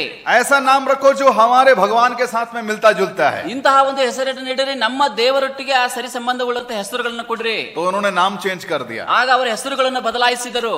दानियल का नाम उन्होंने रखा बेल्शस्सर, ದಾನಿಯೇಲನ ಹೆಸರನ್ನು ಅವರು ಬೆಲ್ತೆಶಚ್ಚರ್ ಎಂಬುದಾಗಿ ಇಡುತ್ತಾರೆ. बाकी लोगों का नाम रखा हनन्या, शद्रक, मेशक, अबेदनगो। ಅದೇ ರೀತಿಯಾಗಿ ನಾವು ನೋಡುತ್ತೇವೆ ಶದ್ರಕ್, ಮಿಶೇಕ್ ಮತ್ತು ಅಬೇದ್ನೆಗೋ ಎಂಬುದಾಗಿ ಇನ್ನುಳಿದಂತವರಿಗೆ ಹೆಸರಿಡುತ್ತಾನೆ. सारे जवान लोग क्या बोले पता है? ಎಲ್ಲ ಯೌವನಸ್ಥರು ಏನು ಮಾತನಾಡಿದ್ರು ಗೊತ್ತಾ? ठीक है चले, कोई दिक्कत नहीं है। ಹೆಸರು ಬದಲಾಯಿಸಿದ್ರೆ ಏನು ಪರವಾಗಿಲ್ಲ, ನಡೆಯುತ್ತೆ. तू तो नाम चेंज कर सकता है ना, ನೀನು ಬಹಳ ಅಂದ್ರೆ ನನ್ನ ಹೆಸರನ್ನು ಬದಲಾಯಿಸಬಹುದು. तू मेरे जिंदगी को तो चेंज नहीं कर सकता। ನನ್ನ ಜೀವನವನ್ನು ಏನು ಬದಲಾಯಿಸಕ್ಕೆ ಸಾಧ್ಯವಿಲ್ಲ. तू मुझे अपना बहुत सारे कल्चर को सिखाया, हम सीख लिए। ನೀವು ನಿಮ್ಮ ಸಂಕದೆಯ ಜೀವ ಶೈಲಿಗಳನ್ನ ಕಲಿಸಿಕೊಟ್ರಿ, ನಾವು ಕಲಿತುಕೊಂಡಿದ್ದೇವೆ. तूने अपना नाम को चेंज किया करना चाहता है, कर ले, कोई दिक्कत नहीं, हमको कोई दिक्कत नहीं है। ನೀವು ನಿನ್ನ ಹೆಸರನ್ನ ಬದಲಾಯಿಸುವುದಕ್ಕಾಗಿ ಇಷ್ಟಪಡ್ತಾ ಇದ್ರೆ ಏನು ಪರವಾಗಿಲ್ಲ, ಹೆಸರನ್ನು ಬದಲಾಯಿಸಿಕೊಳ್ಳ್ರಿ. नाम में क्या रखा है भाई? ಹೆಸರಿನಲ್ಲಿ ಏನಿದೆ तेरा मन को जैसा अच्छा लगता है तू हमारा नाम रख दे। ನಿನ್ನ ಮನಸ್ಸಿಗೆ ಹೇಗೆ ಅನಿಸುತ್ತದೆ ಅಂತ ಹೆಸರುಗಳನ್ನೇ ನೀನು ಕೊಡು. लेकिन तीसरा काम जो एक हुआ, ಇನ್ನು ಒಂದು ಮೂರನೇ ಕಾರ್ಯ ಅಲ್ಲಿ ಆಗುತ್ತದೆ. और वो था राजा का आज्ञा के अनुसार कि राजा का खाना खाए, राजा का शराब पिए और राजा का लाइफस्टाइल को जिए। ರಾಜನ ಒಂದು ಅರಸನ ಒಂದು ಆಜ್ಞೆಗೆ ಅನುಸಾರವಾಗಿ ರಾಜನ ಆಹಾರ ಪದಾರ್ಥಗಳನ್ನೇ ಸೇವಿಸುವುದು, ಆತನ ಕುಡಿಯುವಂತಹ ಪಾನಗಳನ್ನೇ ಕುಡಿಯುವಂಥದ್ದು, ಆತನ ಜೀವನ ಶೈಲಿ ಹಾಗೆಯೇ ಜೀವಿಸುವಂತಹ ಆಜ್ಞೆ, ಅದು ಮೂರನೇದಾಗಿ ನೋಡುತ್ತೇವೆ. ये बात जैसे ही दानियेल और उसके दोस्तों को पता चला, ಈ ಮಾತು ಯಾವಾಗ ದಾನಿಯೇಲ ಮತ್ತು ಆತನ ಸಂಗಡಿಗೆ ಗೊತ್ತಾಯಿತು, वो लोग बोले ना ना ना ना ना, ये तो हमसे नहीं होगा भाई. ಆಗ ಅವರು ಹೇಳಿದರು, ಇಲ್ಲ ಇಲ್ಲ ಇಲ್ಲ, ಈ ಕೆಲಸ ನಮ್ಮ ಕೈಯಲ್ಲಿ ಸಾಧ್ಯವಿಲ್ಲ. तुमने हमको बहुत सारा शिक्षा सिखाया, हम कुछ नहीं बोले. ನೀವು ನಮಗೆ ಅನೇಕ ಶಿಕ್ಷಣಗಳನ್ನ ವಿದ್ಯಾಭ್ಯಾಸವನ್ನು ಕೊಟ್ರಿ, ನಾವು ಏನು ಮಾತನಾಡಲಿಲ್ಲ. तुमने हमारा नाम बदल दिया, हम लोगों ने कुछ नहीं बोला. ನೀವು ನಮ್ಮ ಹೆಸರುಗಳನ್ನ ಬದಲಾಯಿಸಿದ್ರಿ, ನಾವು ಏನು ಮಾತನಾಡಲಿಲ್ಲ. लेकिन अगर आप बोलोगे कि मुझे तुम्हारे जैसे जिंदगी जीना है और एक पाप का जीवन को जीना है, ना ना ना ना ना, मैं ऐसा नहीं कर सकता. ನೀವು ಈಗ ಹೇಳುತ್ತಿದ್ದೀರಿ, ನೀವು ನನ್ನ ಹಾಗೆ ಜೀವಿಸಬೇಕು, ನನ್ನ ಹಾಗೆ ಪಾಪದ ಜೀವಿತವನ್ನು ಜೀವಿಸಬೇಕೆಂಬುದಾಗಿ ನೀವು ಹೇಳುವಾಗ, ಇಂಥ ಜೀವಿತವನ್ನು ನಾವು ಜೀವಿಸುವುದಿಲ್ಲ ಎಂಬುದಾಗಿ. मेरे प्यारो, जिस जवान ने अपने जिंदगी में कब ना बोलना है सीख लिया ना, वो अपना जीवन प्रभु के अनुसार बिता पाएगा. ಒಬ್ಬ ಯವನಸ್ಥನು ತನ್ನ ಜೀವಿತ ಅವಧಿಯಲ್ಲಿ ಯಾವಾಗ ನನ್ನ ಕೈಯಲ್ಲಿ ಆಗುವುದಿಲ್ಲ, ಇದು ಬೇಡ ಅಥವಾ ತಿರಸ್ಕರಿಸುವಂತಹ ಆಲೋಚನೆ ಉಳ್ಳವನಾಗಿರುತ್ತಾನೋ, ಅವನು ನಿಜವಾದಂತಹ ಯವನಸ್ಥನಾಗಿ ಸ್ಥಿರವಾಗಿ ನಿಲ್ಲುತ್ತಾನೆ. कई बार हम जो जिंदगी में जीते हैं, हम हर चीज को हाँ बोलने लगते हैं. ಅನೇಕ ಬಾರಿ ನಮ್ಮ ಜೀವಿತಗಳಲ್ಲಿ ಅನೇಕ ಸಂಗತಿಗಳಾಗುವಾಗ ಹೌದು ನಾವು ಮಾಡುತ್ತೇವೆ, ಹೌದು ಹೌದು ಮಾಡುತ್ತೇವೆ ಎಂಬುದಾಗಿ ಹೇಳುತ್ತೇವೆ.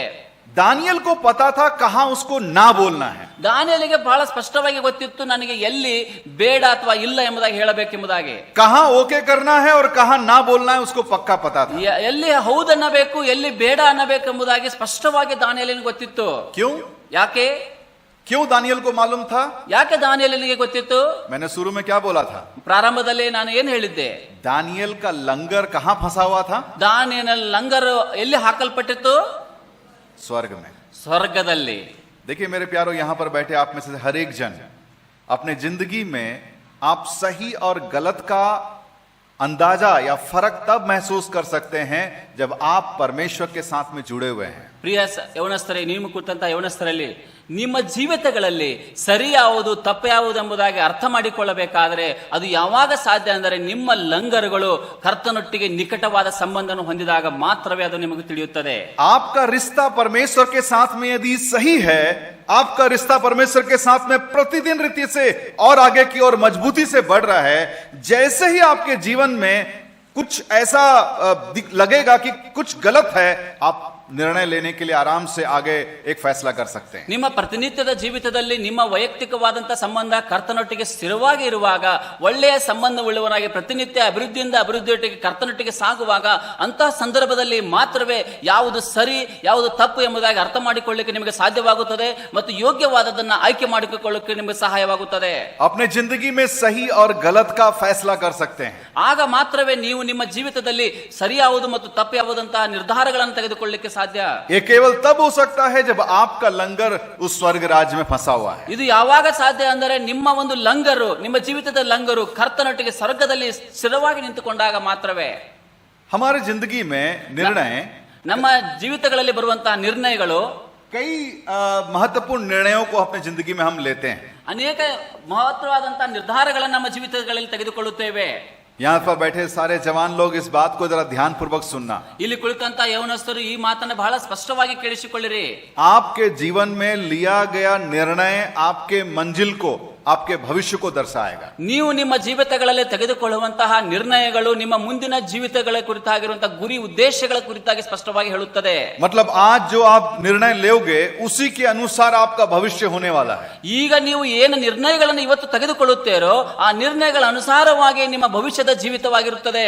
एक छोटा सा गलत निर्णय आपकी जिंदगी को बर्बाद करके रख सकता है. ಒಂದೇ ಒಂದು ಚಿಕ್ಕದಾದಂತಹ ತಪ್ಪಾಗಿರುವಂತಹ ನಿರ್ಧಾರ ತೆಗೆದುಕೊಳ್ಳುವುದಾದರೆ ನಿಮ್ಮ ಭವಿಷ್ಯದ ಜೀವಿತವನ್ನೆಲ್ಲ ಕೂಡ ಅದು ಹಾಳು ಮಾಡಿಬಿಡುತ್ತದೆ.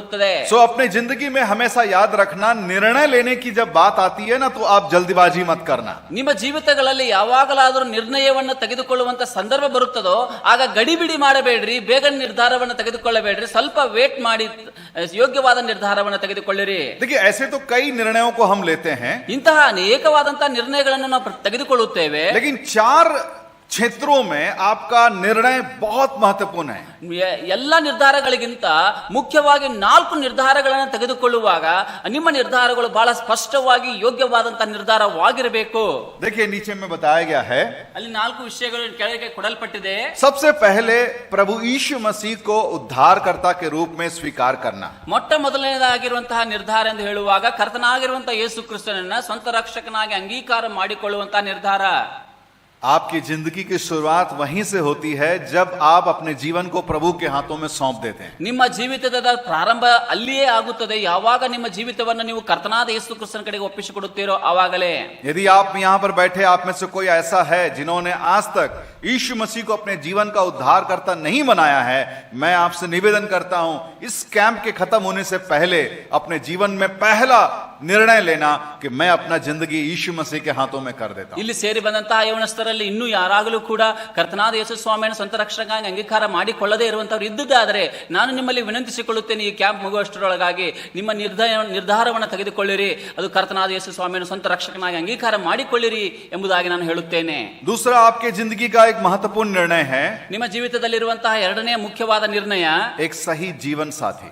ಯೋಗ್ಯವಾದಂತಹ ಪತ್ನಿಯ ಒಂದು ನಿರ್ಧಾರ ಅಥವಾ ಪತಿಯ ನಿರ್ಧಾರ. एक सही जीवन साथी आपके जीवन के लिए बहुत महत्वपूर्ण है. ಯೋಗ್ಯವಾಗಿರುವಂತಹ ಒಬ್ಬ ಪತಿ ಅಥವಾ ಪತ್ನಿ ಅಥವಾ ಜೀವನ ಸಂಗಾತಿ ಅವಶ್ಯಕತೆ ಇದೆ. आप इसके लिए जरूर प्रार्थना करना, ಇದಕ್ಕೋಸ್ಕರವಾಗಿ ನೀವು ದಯಮಾಡಿ ಪ್ರಾರ್ಥನೆ ಮಾಡಲೇಬೇಕು. जल्दबाजी मत करना, ಗಡಿಬಿಡಿ ಮಾಡಬೇಡಿರಿ. संसार के लोगों को देख करके उनके अनुसार निर्णय मत लेना. ಲೌಕಿಕವಾದ ಜನರನ್ನ ನೋಡಿಕೊಂಡು ಅವರ ಹಾಗೆ ನಿರ್ಣಯಗಳನ್ನು ತೆಗೆದುಕೊಳ್ಳಬೇಡ್ರಿ. कोई भी निर्णय केवल दिल से और इमोशन होकर के मत लेना. ಯಾವುದೇ ನಿರ್ಣಯಗಳನ್ನು ತೆಗೆದುಕೊಳ್ಳುವಾಗ ಹೃದಯಪೂರ್ವಕ ನನ್ನ ಮನಸ್ಸು ಹೇಳಿತು, ನನ್ನ ಹೃದಯ ಹೇಳಿತು ಎಂಬುದಾಗಿ ಭಾವನಾತ್ಮಕ ಆಲೋಚನೆಯೊಂದಿಗೆ ನಿರ್ಣಯಗಳನ್ನು ತೆಗೆದುಕೊಳ್ಳಬೇಡ್ರಿ. जैसे कि संसारिक लोग लेते हैं बाद में पछताते हैं, वैसा मत करना. ಯಾವ ರೀತಿಯಾಗಿ ಲೌಕಿಕವಾದಂತಹ ಜನರು ನಿರ್ಣಯಗಳನ್ನು ತೆಗೆದುಕೊಳ್ಳುತ್ತಾರೆ, ಆಮೇಲೆ ಪಶ್ಚಾತ್ತಾಪ ಪಟ್ಟು ದುಃಖವನ್ನು ವ್ಯಕ್ತಪಡಿಸುತ್ತಾರೆ, ಹಾಗೆ ತೆಗೆದುಕೊಳ್ಳಬೇಡ್ರಿ. जीवन साथी बहुत ही सोच समझ करके निर्णय लेना. ಜೀವನ ಸಂಗಾತಿಯನ್ನು ಆರಿಸಿಕೊಳ್ಳುವಾಗ ಬಹಳ ಎಚ್ಚರಿಕೆಯಿಂದ ಯೋಗ್ಯವಾದಂತಹ ಸಂಗಾತಿಯನ್ನ ಆರಿಸಿಕೊಳ್ಳಬೇಕು. तीसरा, ಮೂರನೆಯದಾಗಿ आपके जीवन में एक करियर का चुनाव. ನಿಮ್ಮ ಜೀವಿತದಲ್ಲಿ ಆರಿಸಿಕೊಳ್ಳುವಂತಹ ಒಂದು ವೃತ್ತಿ. कौन से करियर में आपको जाना है? ಯಾವ ಒಂದು ವೃತ್ತಿ ಅಥವಾ ಯಾವ ಒಂದು ಕೆಲಸ ಕ್ಷೇತ್ರಕ್ಕೆ ನಾನು ಹೋಗಬೇಕು? बहुत इंपॉर्टेंट है आपके जीवन के लिए. ಇದು ನಿಮ್ಮ ಜೀವಿತಕ್ಕೆ ಬಹಳ ಪ್ರಮುಖವಾದಂತಹ ಸಂಗತಿ ಇದಾಗಿದೆ. यदि आप सचमुच में अपने जीवन में कुछ कामयाब बनना चाहते हैं, आगे बढ़ना चाहते हैं, एक सही करियर का चुनाव करना. ನಿಮ್ಮ ಜೀವಿತಗಳಲ್ಲಿ ನೀವು ಮುಂದೆ ಹೋಗಬೇಕು, ಬಹಳ ಸಾಧನೆಯನ್ನು ಮಾಡಬೇಕು, ಶ್ರೇಷ್ಠವಾದ ಸಾಧನೆ ಮಾಡಬೇಕೆಂಬುದಾಗಿ ಅಂದುಕೊಂಡಿದ್ದೆ ಆದರೆ ನಿಮ್ಮ ಜೀವಿತಗಳಲ್ಲಿ ಕಾರ್ಯಕ್ಷೇತ್ರವನ್ನು ಆರಿಸಿಕೊಳ್ಳುವಂಥದ್ದು ಬಹಳ ಅವಶ್ಯಕತೆ ಇದೆ. कई बार ऐसा होता है जवान लोग अपने दोस्तों को देख करके उनके अनुसार निर्णय ले लेते हैं, चलो वो कर रहा है मैं भी करूंगा. ಅನೇಕ ಬಾರಿ ಈ ರೀತಿಯಾಗಿ ಆಗುವುದನ್ನು ನೋಡುತ್ತೇವೆ. ಯೌವನಸ್ಥರನ್ನು ನೋಡಿಕೊಂಡು, ಜೊತೆ ಸಹೋದರನ್ನು ನೋಡಿಕೊಂಡು ಅವರು ಆ ಒಂದು ಕಾರ್ಯಕ್ಷೇತ್ರನ ಆರಿಸಿಕೊಂಡಿದ್ದಾರೆ, ಕೃತ್ಯನ ಆರಿಸಿಕೊಂಡಿದ್ದಾರೆ, ನಾನು ಸರಿ, ನಾನು ಅವ್ರ ಜೊತೆನೆ ಮಾಡ್ತೀನಿ, ಅದನ್ನೇ ಆರಿಸಿಕೊಳ್ಳುತ್ತೇನೆ ಎಂಬುದಾಗಿ ಮಾಡುತ್ತಾರೆ. प्रभु से प्रार्थना करना कि आपके जीवन में आप कौन से क्षेत्र में जाना प्रभु चाहता है. ಕರ್ತನಲ್ಲಿ ಪ್ರಾರ್ಥನೆ ಮಾಡಿರಿ, ನಾನು ಯಾವ ವೃತ್ತಿಯಲ್ಲಿ ಸಾಗಬೇಕು, ಮುಂದೆ ಹೋಗಬೇಕೆಂಬುದಾಗಿ ಕರ್ತನಲ್ಲಿ ಕೇಳಿಕೊಳ್ಳುವಾಗ ಕರ್ತನೆ ನಿಮಗೆ ಸ್ಪಷ್ಟವಾಗಿ ತೋರಿಸುತ್ತಾರೆ. चौथा निर्णय, ನಾಲ್ಕನೆಯಾದಂತಹ ಆಯ್ಕೆ ಅಥವಾ ನಿರ್ಣಯ, कहां जाकर के बसना है. ಎಲ್ಲಿ ಹೋಗಿ ನಿವಾಸಿಸಬೇಕು.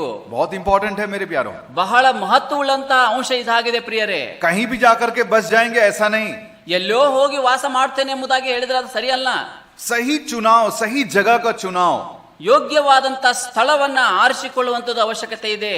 आप यदि उस जगह पर रहेंगे जहां परमेश्वर आपको चाहता है रखने के लिए, आप परमेश्वर के लिए बखूबी इस्तेमाल हो सकते हैं. ಯಾವ ಸ್ಥಳದಲ್ಲಿ ನೀನು ಇರಬೇಕೆಂಬುದಾಗಿ ಕರ್ತನು ಬಯಸುತ್ತಾನೋ ಅದೇ ಸ್ಥಳವನ್ನ ಅರ್ಥ ಮಾಡಿಕೊಂಡು ತಿಳಿದುಕೊಂಡು ಆ ಸ್ಥಳದಲ್ಲಿ ವಾಸಿಸುವಂತದ್ದು ಅದು ಸರಿಯಾದದ್ದು, ಯೋಗ್ಯವಾಗಿದ್ದು ಆಗಿದೆ.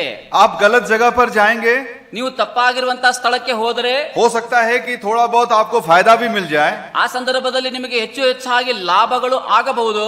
लेकिन आपका जीवन परमेश्वर के लिए कोई काम का नहीं रहेगा. ಆಗ ನಿಮ್ಮ ಜೀವಿತ ಕರ್ತನ ಸೇವೆಗಾಗಿ, ಕರ್ತನಿಗಾಗಿ ಯಾವ ಉಪಯೋಗಕ್ಕೂ ಬರುವುದಿಲ್ಲ. और आने वाले समय में अपने आप को एक फंदे में फंसा हुआ पाएंगे. ಆಮೇಲೆ ಮುಂದಿನ ದಿನಗಳಲ್ಲಿ ನೀವು ಹೀಗೆ ಕಂಡು ಬರುತ್ತೀರಿ, ಒಂದು ಪಂಜರದಲ್ಲಿ ಸಿಕ್ಕಾಕೊಂಡಿರುವಂತವರಾಗಿ ಕಂಡು ಬರುತ್ತೀರಿ. लूत के जिंदगी में हम लोग पढ़ते हैं, ಲೂಕನ ಜೀವಿತದಲ್ಲಿ ನಾವು ನೋಡುತ್ತೇವೆ, उसने सोदोम को चुन लिया. लिया, ಅವನು ಲೋಟನು ಸೊದೋಮವನ್ನು ಗೋಮರ್ ಪಟ್ಟಣ ಆರಿಸಿಕೊಳ್ಳುತ್ತಾನೆ. वहां गया और बहुत कामयाब तो हुआ, ಅಲ್ಲಿ ಹೋಗುತ್ತಾನೆ, ಬಹಳ ಅಭಿವೃದ್ಧಿಯನ್ನಾದ್ರೂ ಹೊಂದುತ್ತಾನೆ. लेकिन कुछ ही दिनों के बाद उसको पता चला कि उसने कितना गलत निर्णय लिया है. ಆ ಕೆಲವೇ ದಿನಗಳ ನಂತರವೇ ಆತನಿಗೆ ಸ್ಪಷ್ಟವಾಗಿ ಗೊತ್ತಾಗ್ತದೆ, ಅಯ್ಯೋ ನಾನು ಎಂತಹ ತಪ್ಪಾದ ನಿರ್ಣಯವನ್ನು ತೆಗೆದುಕೊಂಡಿದ್ದೇನೆ ಎಂಬುದಾಗಿ. जवानों विशेष करके याद रखना, शैतान के फंदे में नहीं फंसना.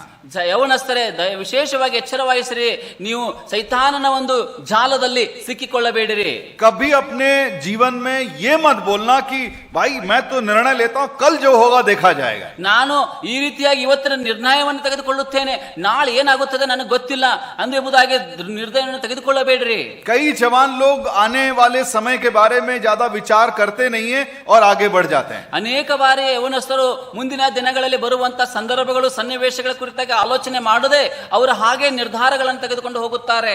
कई लोगों का जीवन ऐसे बर्बाद हो गया. ಈ ರೀತಿಯಾಗಿ ನಿರ್ಣಯಗಳನ್ನು ತೆಗೆದುಕೊಂಡಂತ ಅನೇಕ ಜನರ ಜೀವಿತ ಕೆಟ್ಟು ಹೋಗಿದೆ ಅಥವಾ ದಾರಿ ತಪ್ಪಿ ಹೋಗಿದೆ. दानियेल एक बेस्ट एग्जाम्पल है. ದಾನಿಯೇಲನು ಒಬ್ಬ ಶ್ರೇಷ್ಠವಾದಂತ ಉದಾಹರಣೆ ನಮ್ಮ ಮುಂದೆ ಇದ್ದಾನೆ. उसके जीवन में शैतान का दबाव और उसके जीवन में शैतान का आक्रमण हुआ. ಆತನ ಜೀವಿತದಲ್ಲಿ ಸೈತಾನನ ಒಂದು ಆಕ್ರಮಣ, ಒಂದು ಒತ್ತಡವು ಹೇರಳವಾಗಿತ್ತು. शैतान उसको गिराना चाहा. ಸೈತಾನನ ಅವನನ್ನು ಬೀಳಿಸುವುದಕ್ಕಾಗಿ ಪ್ರಯತ್ನಿಸಿದನು. बाइबल में लिखा हुआ है उसके 8 पद में, एक बार हम लोग जोर से पढ़ देते हैं, हम लोग सब पढ़ेंगे एक बार, सब लोग अपने अपने भाषा ದೇವರ में पढ़ सकते ವಾಕ್ಯದಲ್ಲಿ हैं. ಬರೆಯಲ್ಪಟ್ಟಂತ 8ನೇ ವಚನವನ್ನು ನಾವೆಲ್ಲರೂ ಕೂಡ ಗಟ್ಟಿಯಾಗಿ ನಮ್ಮ ಭಾಷೆಗಳಲ್ಲಿ ಆ ವಚನವನ್ನ ಓದಿಕೊಳ್ಳೋಣ. 1 2 3. ದಾನಿಯೇಲನು ತಾನು ರಾಜನ ಭೋಜನ ಪದಾರ್ಥಗಳನ್ನು ತಿಂದು ರಾಜನು ಕುಡಿಯುವ ದ್ರಾಕ್ಷಾರಸವನ್ನು ಕುಡಿದು ತನ್ನನ್ನು ಅಶುದ್ಧ ಮಾಡಿಕೊಳ್ಳಬಾರದೆಂದು ನಿಶ್ಚಯಿಸಿ ಕಂಚುಕಿಯರ ಅಧ್ಯಕ್ಷನಿಗೆ ನಾನು ಅಶುದ್ಧನಾಗಲಾರೆ ಕ್ಷಮಿಸು ಎಂದು ವಿಜ್ಞಾಪಿಸಿದಾಗ ದೇವರು ಕಂಚುಕಿಯರ ಅಧ್ಯಕ್ಷನ ಮನಸ್ಸಿನಲ್ಲಿ ದಾನಿಯೇಲನ ಮೇಲೆ ಕನಿಕರ ದಯೆಯನ್ನು ಹುಟ್ಟಿಸಿದನು. ये जवान लोगों ने निर्णय लिया कि हम उस राजा का भोजन को नहीं खाएंगे, उसका दाख मधु नहीं पिएंगे. ಆ ಯೌವನಸ್ಥರು ಒಂದು ದೃಢವಾದ ನಿರ್ಧಾರವನ್ನು ತೆಗೆದುಕೊಳ್ಳುತ್ತಾರೆ. ಆ ಅರಸನ ಆಹಾರ ಪದಾರ್ಥನ ಭೋಜನ ಪದಾರ್ಥಗಳನ್ನು ನಾನು ಸೇವಿಸುವುದಿಲ್ಲ, ಆತನ ಪಾನವನ್ನು ಕೂಡ ನಾನು ಸೇವಿಸುವುದಿಲ್ಲ ಎಂಬಂತ ನಿರ್ಧಾರವನ್ನು ತೆಗೆದುಕೊಳ್ಳುತ್ತಾರೆ. पता है जब दानियेल ने निर्णय लिया और उसके दोस्त लोगों ने निर्णय लिया, उनका उम्र कितना होगा? ಈ ರೀತಿಯಾದಂತಹ ದೃಢವಾದ ನಿರ್ಧಾರವನ್ನು ತೆಗೆದುಕೊಂಡಾಗ ದಾನಿಯೇಲ್ ಮತ್ತು ಆತನ ಸಂಗಡಿಗರಿಗೆ ಎಷ್ಟು ವಯಸ್ಸು ಇರಬಹುದು ಎಂಬುದಾಗಿ ನೀವು ಊಹಿಸುತ್ತೀರಿ. ऐसा माना जाता है कि लगभग इनका उम्र 14 से 17 साल के बीच का होगा. लगभग ಇಂತಹ ನಿರ್ಧಾರವನ್ನು ತೆಗೆದುಕೊಂಡಾಗ ಇವರ ಇರುವಂತಹ ವಯಸ್ಸು ಎಷ್ಟಿತ್ತಂದರೆ 14 ರಿಂದ 17 ಈ ವಯಸ್ಸಿನ ಮಧ್ಯ ಕಾಲದಲ್ಲಿ ಅವರಿದ್ದರು. एकदम टीन एज में रहने वाले लड़के, ತುಂಬಾ ಯೌವನ ಪ್ರಾಯ ತರುಣಾವಸ್ಥೆಯಲ್ಲಿರುವಂತಹ ಹುಡುಗರು अपने माँ बाप से दूर हैं, ಅವರ ತಂದೆ ತಾಯಿಗಳಿಂದ ದೂರವಾಗಿದ್ದಾರೆ, परमेश्वर के लोगों के संगति से दूर हैं, ದೇವ ಜನರ ಅನ್ಯೋನ್ಯತೆಯಿಂದ ದೂರವಾಗಿದ್ದಾರೆ, अपने देश से दूर हैं, ಅವರ ಸ್ವಂತ ದೇಶದಿಂದ ದೂರವಾಗಿದ್ದಾರೆ, चारों तरफ अविश्वासी लोग हैं, 4 ದಿಕ್ಕಿನಲ್ಲಿ ಅವಿಶ್ವಾಸಿಗಳೇ ಇದ್ದಾರೆ, उनके हाथों में बेड़ियां हैं, ಅವರ ಕೈಗಳಿಗೆ ಸರಪಳಿಗಳಿವೆ, ಬೇಡಿಗಳಿವೆ, उनको जबरदस्ती वो काम करने के लिए बोला जा रहा है. ತುಂಬಾ ಒತ್ತಡವನ್ನ ಹೇರಿ ಅವರಿಗೆ ಈ ಕೆಲಸವನ್ನ ಮಾಡುವುದಕ್ಕಾಗಿ ಹೇಳುತ್ತಾ ಇದ್ದಾರೆ.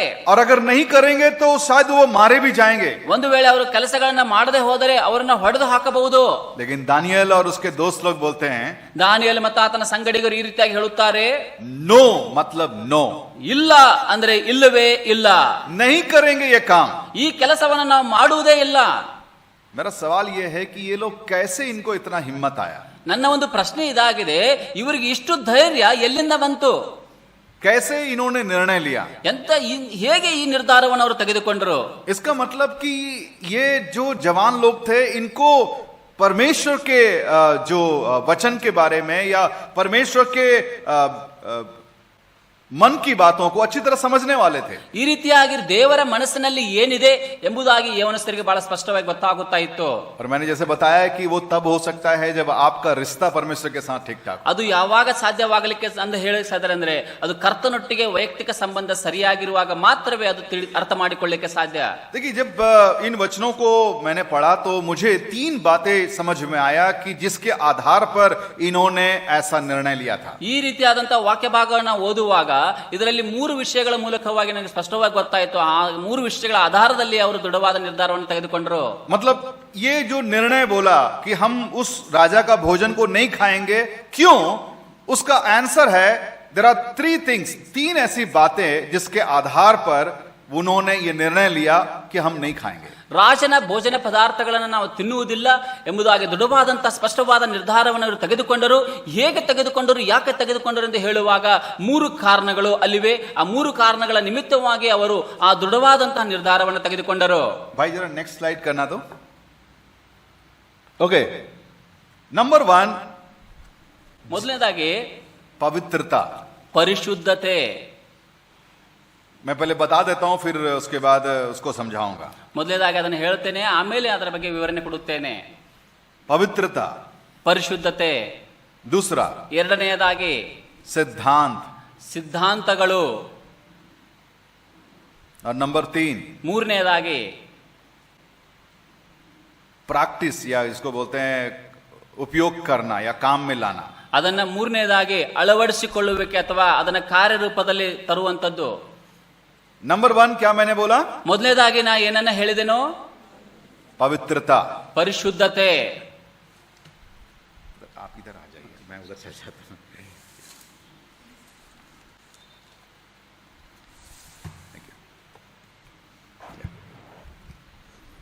पहली बात जो यहां पर बताया गया है वो है पवित्रता. ಇಲ್ಲಿ ಮೊದಲನೇದಾಗಿ ಹೇಳಲ್ಪಟ್ಟಂತಹ ವಿಷಯ ಪರಿಶುದ್ಧತೆ. एक बात हमेशा याद रखना, प्रभु को जानने के बाद जो सबसे ज्यादा खींचातानी होते रहता है, एक तरफ शैतान, दूसरा तरफ पवित्र आत्मा, वो आपके पवित्रता को शैतान खत्म करना चाहता है, और पवित्र आत्मा आपको एक पवित्र जीवन बिताने के लिए हमेशा प्रोत्साहन करता रहता है. ರಕ್ಷಣೆಯನ್ನು ಹೊಂದಿದಂತಹ ಪ್ರತಿಯೊಬ್ಬ ವ್ಯಕ್ತಿಯಲ್ಲಿ ಅಲ್ಲಿ ಬಯಸುವಂತಹ ಪ್ರಯತ್ನ ನೋಡುವಾಗ ಸೈತಾನನು ಅವನನ್ನು ಪರಿಶುದ್ಧತೆಯಿಂದ ದೂರ ಸೆಳೆಯಬೇಕು, ಆ ರೀತಿಯಾಗಿ ಅವನನ್ನು ಕೆಳಗೆ ಹಾಕಬೇಕೆಂಬುದಾಗಿ ಪ್ರಯತ್ನಿಸುವಾಗ ಪರಿಶುದ್ಧಾತ್ಮನು ಅವನನ್ನು ಇನ್ನಷ್ಟು ಪರಿಶುದ್ಧತೆಯಿಂದ ಪರಿಶುದ್ಧತೆಗೆ ನಡೆಸಬೇಕೆಂಬುದಾಗಿ ಆತನ ಪ್ರಯತ್ನಿಸುತ್ತಾನೆ. ಈ ಒಂದು ಹೋರಾಟ ಯಾವತ್ತಿಗೂ ಕೂಡ ಅದು ನಡೆಯುವಂತದ್ದೇ ಆಗಿದೆ. देखिए, आप सुबह जैसे ही उठते हैं, सुबह से लेकर के रात को सोने से पहले हमेशा एक तरफ परमेश्वर का आत्मा आपको बोलेगा, बेटा ये काम कर, सुबह हो गया, उठो, थोड़ा बाइबल पढ़ो, थोड़ा प्रार्थना में समय को बिताओ, रविवार के दिन संगति में जाओ, प्रभु का सेवकाई में भागीदारी करो, पवित्र जीवन को बिताओ. ऐसी ऐसी बातें बोल करके आपको प्रोत्साहन करेगा. ಈ ರೀತಿಯಾಗಿರುವಂತಹ ಬೆಳಗಿನ ಜಾವದಿಂದ ಎದ್ದಾಗಿನ ತಕ್ಷಣದಿಂದ ರಾತ್ರಿ ಮಲಗುವವರೆಗೆ ಪರಿಶುದ್ಧಾತ್ಮನು ಅನೇಕ ವಿಷಯಗಳ ರೂಪದಲ್ಲಿ ಅನೇಕ ರೀತಿಯಲ್ಲಿ, ಮಗನೇ ಈ ವಾಕ್ಯವನ್ನು ಓದು, ದೇವರ ಹಾಡನ್ನು ಹಾಡು, ಕರ್ತನ ಅನ್ಯೋನ್ಯತೆಯಲ್ಲಿ ಬೆಳಿ ಎಂಬುದಾಗಿ ಅನೇಕ ವಿಷಯಗಳಿಂದ ಆತನ ಪ್ರೇರೇಪಿಸುತ್ತಾನೆ. लेकिन शैतान हमेशा आपको विवश करेगा बुरा काम करने के लिए. क्या करने के लिए? आपको हमेशा मन में ये डालेगा, अरे आज प्रार्थना करना सुबह जरूरी नहीं है, क्योंकि तुम थक गया है, थोड़ा से और सो जाओ, थोड़ा बाइबल पढ़ने की जरूरत नहीं है, कल तो पढ़ा था, बाद में पढ़ लेना, फिर कोई बात नहीं है, अरे संगति में मत जाना, अरे क्या है आज सब लोग करता है, चलो तुम भी करो, कोई दिक्कत नहीं. ऐसी ऐसी बातें बोल करके हमेशा आपको पाप करने के लिए हमेशा नीचे की ओर धकेलता है. ಸೈತಾನನಾದರೂ ಅನೇಕ ಪ್ರಯತ್ನಗಳ ಮೂಲಕವಾಗಿ ನಿಮ್ಮನ್ನ ಆ ಒಂದು ಪರಿಶುದ್ಧತೆಯಲ್ಲಿ ಬೆಳೆಯದಂತೆ, ಪರಿಶುದ್ಧತೆಯಲ್ಲಿ ಮುಂದುವರಿಯದಂತೆ, ಅಂದರೆ ವಾಕ್ಯ ಓದಬೇಡ, ವಾಕ್ಯ ಓದುವ ಅವಶ್ಯಕತೆ ಇಲ್ಲ, ಪ್ರಾರ್ಥನೆ ಮಾಡಬೇಡ, ಇವತ್ತೊಂದು ದಿನ ಬಿಟ್ಟು ಬಿಡು, ಏನು ಇವತ್ತೊಂದು ದಿನ ಪ್ರಾರ್ಥನೆ ಮಾಡದೇ ಇದ್ದರೆ ಏನು ತೊಂದರೆ ಆಗುವುದಿಲ್ಲ, ಹೀಗೆ ಅಂತಹ ಚಟುವಟಿಕೆಗಳಲ್ಲಿ ನಮ್ಮನ್ನು ಮುಂದುವರಿಸುವುದಕ್ಕಾಗಿ ಆತನು ಬಯಸುತ್ತಾನೆ. एक परमेश्वर का जन हर काम करने से पहले 1 मिनट के लिए रुक करके सोचे कि क्या ये सही है, क्या परमेश्वर का आत्मा खुश होगा, या परमेश्वर के वचन के अनुसार सही है या नहीं है. ಬಹಳ ಸ್ಪಷ್ಟವಾಗಿ ಒಬ್ಬ ಕರ್ತನ ಭಕ್ತನ ಅಥವಾ ಕರ್ತನ ಜನ ಎಂದು ಹೇಳುವಾಗ ಆ ವ್ಯಕ್ತಿಯು ಒಂದು ನಿರ್ಧಾರವನ್ನು ತೆಗೆದುಕೊಳ್ಳುವಾಗ ಇದು ಕರ್ತನಿಗೆ ಮಹಿಮೆ ತರುತ್ತದಾ ಅಥವಾ ಕರ್ತನಿಗೆ ಈ ಕಾರ್ಯದಿಂದ ಮಹಿಮೆ ಆಗುವುದಿಲ್ಲವಾ ಎಂಬುದಾಗಿ ಬಹಳ ಸ್ಪಷ್ಟವಾಗಿ ಅರ್ಥ ಮಾಡಿಕೊಂಡು ಒಂದು ಹೆಜ್ಜೆಯನ್ನು ಮುಂದೆ ಇಡಬೇಕಾಗುತ್ತದೆ. दानियल और उसके दोस्त लोगों ने ऐसे ही किया. ಈ ರೀತಿಯಾಗಿ ದಾನಿಯೇಲನು ಮತ್ತು ಆತನ ಸಂಗಡಿಗರು ಕೂಡ ಇದನ್ನೇ ಮಾಡಿದರು. पहला उनको कुछ विद्या सिखाया गया, वहां का कल्चर सब कुछ सिखाया गया. ಅವರಿಗೆ ಮೊದಲನೇದಾಗಿ ಅಲ್ಲಿರುವಂತಹ ಶಾಸ್ತ್ರ ವಿಷಯಗಳ ಪಂಡಿತದ ಜ್ಞಾನವನ್ನು ತಿಳುವಳಿಕೆಯನ್ನು ಕೊಟ್ಟರು. ये लोगों ने बोला ठीक है, कोई बात नहीं, वचन के अनुसार भी ऐसा कोई दिक्कत नहीं है, कर सिखाओ, कोई दिक्कत नहीं. ಏನು ಪರವಾಗಿಲ್ಲ, ವಾಕ್ಯಕ್ಕನುಸಾರ ನೋಡುವಾಗ ಅದು ಕಲಿಯಬಹುದು, ಶಿಕ್ಷಣವನ್ನು ಪಡೆಯುವುದಕ್ಕಾಗಿ ಏನು ತೊಂದರೆ ಇಲ್ಲ. ओके, नाम को चेंज करना है, ಎರಡನೇದಾಗಿ ಹೆಸರನ್ನು ಬದಲಾಯಿಸುವಂತದ್ದು, कर दो, नाम चेंज कर दो. बाइबल में ऐसा नाम का कोई महत्व नहीं है. ಏನು ಹೆಸರು ಬದಲಾಯಿಸುವುದು ತಾನೆ, ಹೆಸರು ಬದಲಾಯಿಸಿಕೊಳ್ಳ್ರಿ, ದೇವರ ವಾಕ್ಯದಲ್ಲಿ ಹೆಸರಿಗೆ ಏನು ಮಹತ್ವ ಇಲ್ಲ, ಅಷ್ಟು ಬದಲಾಯಿಸಿಕೊಳ್ಳೋದ್ರಿಂದ ಏನು ತಪ್ಪಲ್ಲ, ಹೆಸರು ಬದಲಾಯಿಸಿಕೊಳ್ಳಬಹುದು. नाम से भी ज्यादा परमेश्वर हमारे जीवन से संबंधित रखता है. ನಮ್ಮ ಹೆಸರಿಗಿಂತ ನಮ್ಮ ಕರ್ತನು ನಮ್ಮ ಜೀವಿತದೊಟ್ಟಿಗೆ ಸಂಬಂಧವನ್ನು ಹೊಂದಿದ್ದಾನೆ. किसी किसी का नाम तो बहुत बढ़िया रहता है, लेकिन उसका जीवन पूरा खराब रहता है. ಎಷ್ಟೆಷ್ಟು ಜನರು ನೋಡುವಾಗ ಅವರ ಜೀವಿತದಲ್ಲಿರುವಂತಹ ಅವರ ಹೆಸರುಗಳು ಬಹಳ ದೊಡ್ಡದಾದಂತಹ ಹೆಸರು ಇಟ್ಟುಕೊಂಡಿರ್ತಾರೆ, ಆದರೆ ಜೀವನ ಶೈಲಿ ತುಂಬಾ ಕೆಟ್ಟದಾದಂತಹ ಜೀವನ ಶೈಲಿಯನ್ನು ಜೀವಿಸುತ್ತಾರೆ. लेकिन जो मोस्ट इंपॉर्टेंट वो है ಬಹಳ ಪ್ರಮುಖವಾಗಿರುವಂತಹ ವಿಷಯವೇನೆಂದರೆ कि हमारे पवित्रता के ऊपर में किसी रीति से शैतान अगर हमें गिराने की कोशिश करता है, हमें कभी मौका नहीं देना है। ಯಾವುದೇ ಒಂದು ವಿಧಾನದ ರೂಪದಲ್ಲಿಯೂ ಕೂಡ ಸೈತಾನನು ನಮ್ಮ ಪರಿಶುದ್ಧತೆಯ ಜೀವಿತವನ್ನ ಹಾಳು ಮಾಡುವುದಕ್ಕಾಗಿ ಪ್ರಯತ್ನಿಸುತ್ತಾನೋ ಅಂತಹ ವಿಷಯಗಳಿಗೆ ನಾವು ಒಳಗಾಗಬಾರದು. लेकिन यहां पर आप बोलिए कि दानियल और उसके दोस्त लोगों को बोला गया भोजन खाओ और दाख मधु पियो, इसमें क्या गलत है भाई? ಅಯ್ಯೋ, ಇಲ್ಲಿ ಏನು ಹೇಳಲ್ಪಟ್ಟಿದೆ? ದಾನಿಯೇಲನಿಗೆ ಅರೆ ಸರಿ, ಊಟ ಮಾಡು, ಪಾನಗಳನ್ನು ತೆಗೆದುಕೊಳ್ಳು, ಇಂತಹ ವಿಷಯಗಳಲ್ಲಿ ಏನು ತಪ್ಪಾಗಿ ಕಂಡು ಬರುತ್ತದೆ? क्या खाना खाने में भी कोई दिक्कत होगा क्या? ಆ ಆಹಾರವನ್ನ ಊಟವನ್ನ ಮಾಡುವುದರಲ್ಲಿ ಏನು ತಪ್ಪಾದಂತಹ ವಿಷಯವಿದೆಯಾ? इसमें क्या प्रॉब्लम है? ಇದರಲ್ಲಿ ಏನು ಸಮಸ್ಯೆ ಇದೆ? प्रॉब्लम है। ಸಮಸ್ಯೆ ಇದೆ ಪ್ರಿಯರೇ. क्या प्रॉब्लम है? ಏನು ಸಮಸ್ಯೆ ಇದೆ? देखिए उसी 8 पद में उसका क्लू दिया गया है। 8ನೇ ವಚನದಲ್ಲಿ ಅದರ ಒಂದು ವಿಷಯವನ್ನು ವ್ಯಕ್ತಪಡಿಸಿದ್ದಾರೆ. देखिए यहां पर लिखा गया है might not defile himself। 8 पद में लिखा गया है ताकि उससे अपवित्र ना होना पड़े। ತನ್ನನ್ನು ಅಶುದ್ಧ ಮಾಡಿಕೊಳ್ಳಬಾರದು ಎಂಬುದಂತ ವಿಷಯ. अपवित्र ना होना पड़े, ಅಶುದ್ಧ ಮಾಡಿಕೊಳ್ಳಬಾರದು ಎಂಬಂತಹ ನಿರ್ಣಯ.